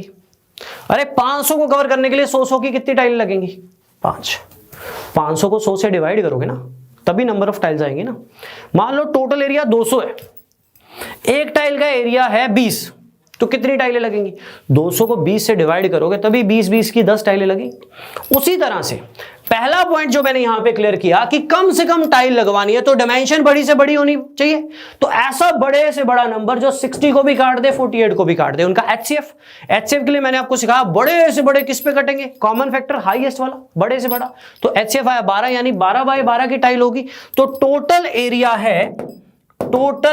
है, कई बच्चे 12 टिक कर देंगे आंसर, ऐसा नहीं होगा। टोटल एरिया है लेंथ इंटू ब्रेड्थ, सॉरी बताना भूल गया, area length into breadth, but मैंने आपको बताया था कि घरों के में जो भी कैलकुलेट करते हैं लेंथ इंटू ब्रेड्थ के हिसाब से करते हैं। ये टोटल एरिया है, इसको मल्टीप्लाई मत करना, ये टोटल एरिया है। मैंने आपको एक एग्जांपल दी, मेरे कमरे का टोटल एरिया 500 है, एक टाइल का एरिया 50 है, तो 50 करके 500 कितनी टाइलें लगेंगी? 10। 500 को 50 से डिवाइड करेंगे तो टोटल एरिया ये है। अब एक टाइल का एरिया क्या होगा? एक टाइल का एरिया होगा 12 बाय 12। कम से कम टाइलें लगवाने के लिए, स्क्वायर टाइल्स लगवाने के लिए बड़ी से बड़ी डिमेंशन, ऐसा बड़े से बड़ा नंबर जो इसको भी काट दे, इसको भी काट दे, दैट इज 12। तो एक टाइल का एरिया होगा 12 बाय 12। ये एक टाइल का एरिया है, ये टोटल एरिया। तो कितनी टाइल्स लगेंगी? मल्टीप्लाई मत करना, टाइम बच जाएगा। अब कर लेना, 20 टाइल्स लगेंगी। नन ऑफ दिस में जाएगा। 20 टाइल्स, कम से कम टाइल्स है स्क्वायर वाली जो आप लगवा सकते हो इसमें, कम से कम। क्यों कम से कम? क्यों? क्योंकि मैंने बड़ी से बड़ी डिमेंशन ली है। तो अगर आपके घर में रूम में टाइल्स लगी हुई है ना, तो कभी देखोगे कोनों में जगह बची हो, आधी टाइल लगी हो, आधी वेस्ट हुई हो, तो समझ लेना वो बंदा ना एचसीएफ लेके नहीं गया था, तुक्के से लगा दी थी बस उसने लाके। लेकिन अगर वही कमरे का एचसीएफ लेके जाता और टाइल्स बनवाता ना, तो वो उसकी जो टाइल्स है ना वो बचनी नहीं थी या कटनी नहीं थी। कभी भी हम रूम्स में देखते हैं ना, साइड में थोड़ी सी कटी होती है, तो वो कटेगी नहीं, बच जाएगा, राइट। तो एचसीएफ का प्रैक्टिकल यूज है। एक कमरा है 60 बाय 48 का, उसमें कम से कम टाइलें लगवानी है, तो कम से कम टाइलें तभी लगेंगी जब बड़ी से बड़ी डिमेंशन लगेगी। तो ऐसा बड़े से बड़ा नंबर जो इसको भी काट दे, तो वो 12 है। एचसीएफ लोगे आप, राइट। अब थोड़े से टेबल्स याद कर लोगे तो समझ जाओगे कि 12 पे ही कट रहा है ना, राइट। तो 12 बाय 12 की टाइल्स लगेंगी। अब टोटल एरिया इतना है, एक टाइल का एरिया 12 बाय 12 है, तो नंबर ऑफ टाइल्स कितनी लगेंगी? नंबर ऑफ टाइल्स लगेंगी 20। ये आपका था आज का फर्स्ट लेक्चर, राइट। क्विज की फॉर्म में पीडीएफ होगी, ऐप पे जाना है, क्विज की फॉर्म में पीडीएफ होगी। मैंने इंट्रोडक्शन क्लास में बताया था हमने, राइट, कि आपने ऐप पे कैसे जाना है, उसके बाद क्विज कैसे देना है, ठीक है। तो वो सेशन जरूर देख लेना, राइट। तो आपको ऐप पे जाके क्विज देना है, उसको परफॉर्म करना है, आपका एक स्कोर जनरेट होगा, आपके पास भी पहुंचेगा, हमारे पास भी पहुंचेगा। स्कोर जनरेट करने के बाद आपको सॉल्यूशंस भी मिल जाएंगे, क्वेश्चंस यही होंगे, वैल्यूज चेंज होंगी, धीरे धीरे मैं क्वेश्चन ऐड भी करता रहूंगा। फिर उसके बाद हमारी डाउट क्लास भी होगी। ये सिर्फ लेक्चर नंबर 1 था एलसीएम और एचसीएफ का, जिसमें मैंने आपको सिर्फ बेसिक सिखाए हैं अभी तक, अभी लेक्चर जो हैं और भी पेंडिंग है, अभी सिर्फ मैंने बेसिक सिखाए हैं आपको। तो चीजें आराम से ही करनी चाहिए, ढंग से करनी चाहिए। मैं एक लास्ट क्वेश्चन रखना चाहूंगा, आज थोड़ा बड़ा हो गया लेक्चर, एक लास्ट क्वेश्चन रखना चाहूंगा आप सभी के सामने। ये ना प्रीवियस ईयर क्वेश्चन था बेसिकली, ये आपके पेपर में आया था 2018 में। तो वर्कआउट करना चाहो कर सकते हो, निकाल लोगे तो बहुत अच्छी बात है, मुझे ना करवाना पड़े, कहोगे तो करवा देता हूँ, है ना। टाइम ले लो, मैं एक बार वैल्यूज भी चेक कर लूँगा, 4 2 बार लिखा हुआ है। मैं एक काम करता हूँ, इसको मैं नेक्स्ट सेशन में करवाता हूँ, लास्ट में टाइम बच जाएगा। नेक्स्ट सेशन में इसको हम वर्क करेंगे, इस क्वेश्चन को। ये पीसीएस 2018 में आया था, अब चेक कर लीजिएगा, सेम क्वेश्चन था, वैल्यूज भी सेम थी। ये मैं थोड़ा सा चेक कर लूंगा कि कोई गलती ना होगी, ठीक है। तो ये बच्चों हमारा फर्स्ट सेशन था, नेक्स्ट में मिलते हैं। वर्कआउट करना है, क्विज करना है, अगले सेशन में आने से पहले उस पर देखना है अपना स्कोर कितना आ रहा है, ठीक है। कोशिश करना 5:30 बजे अगर क्लास हुई है तो उसी दिन रात को कर लेना या अगले दिन सुबह कर लेना, ठीक है, क्योंकि हमें रिजल्ट्स वगैरह भी देखने पड़ेंगे, तो हम देख लेंगे, उनको जनरेट भी कर देंगे आने वाले सेशंस में कि ये बच्चे स्कोर कर रहे हैं, इस बच्चे का इतना स्कोर है, इसका कम आ रहा है, तो हमसे कुछ भी पूछ सकता है, ठीक है। देन मिलेंगे हम नेक्स्ट सेशन में, ठीक है स्टूडेंट्स। तो कल मिलते हैं नए सेशन के साथ, जिसमें हम नेक्स्ट टाइप्स को कंटिन्यू करेंगे। Thank you so much. Hi, अगर आपको ये लेक्चर पसंद आया तो हमारे चैनल को सब्सक्राइब कीजिए, और अगर आप यूपीएससी 2021 के प्रीलिम्स के लिए सीरियस हैं तो हमारा क्रैश कोर्स जरूर ज्वाइन कीजिए। कोर्स की डिटेल्स आपको हमारी वेबसाइट, जिसका लिंक डिस्क्रिप्शन सेक्शन में होगा, उस पर मिल जाएंगी। नहीं तो आप हमें कॉल कर सकते हैं नीचे दिए गए नंबर पर।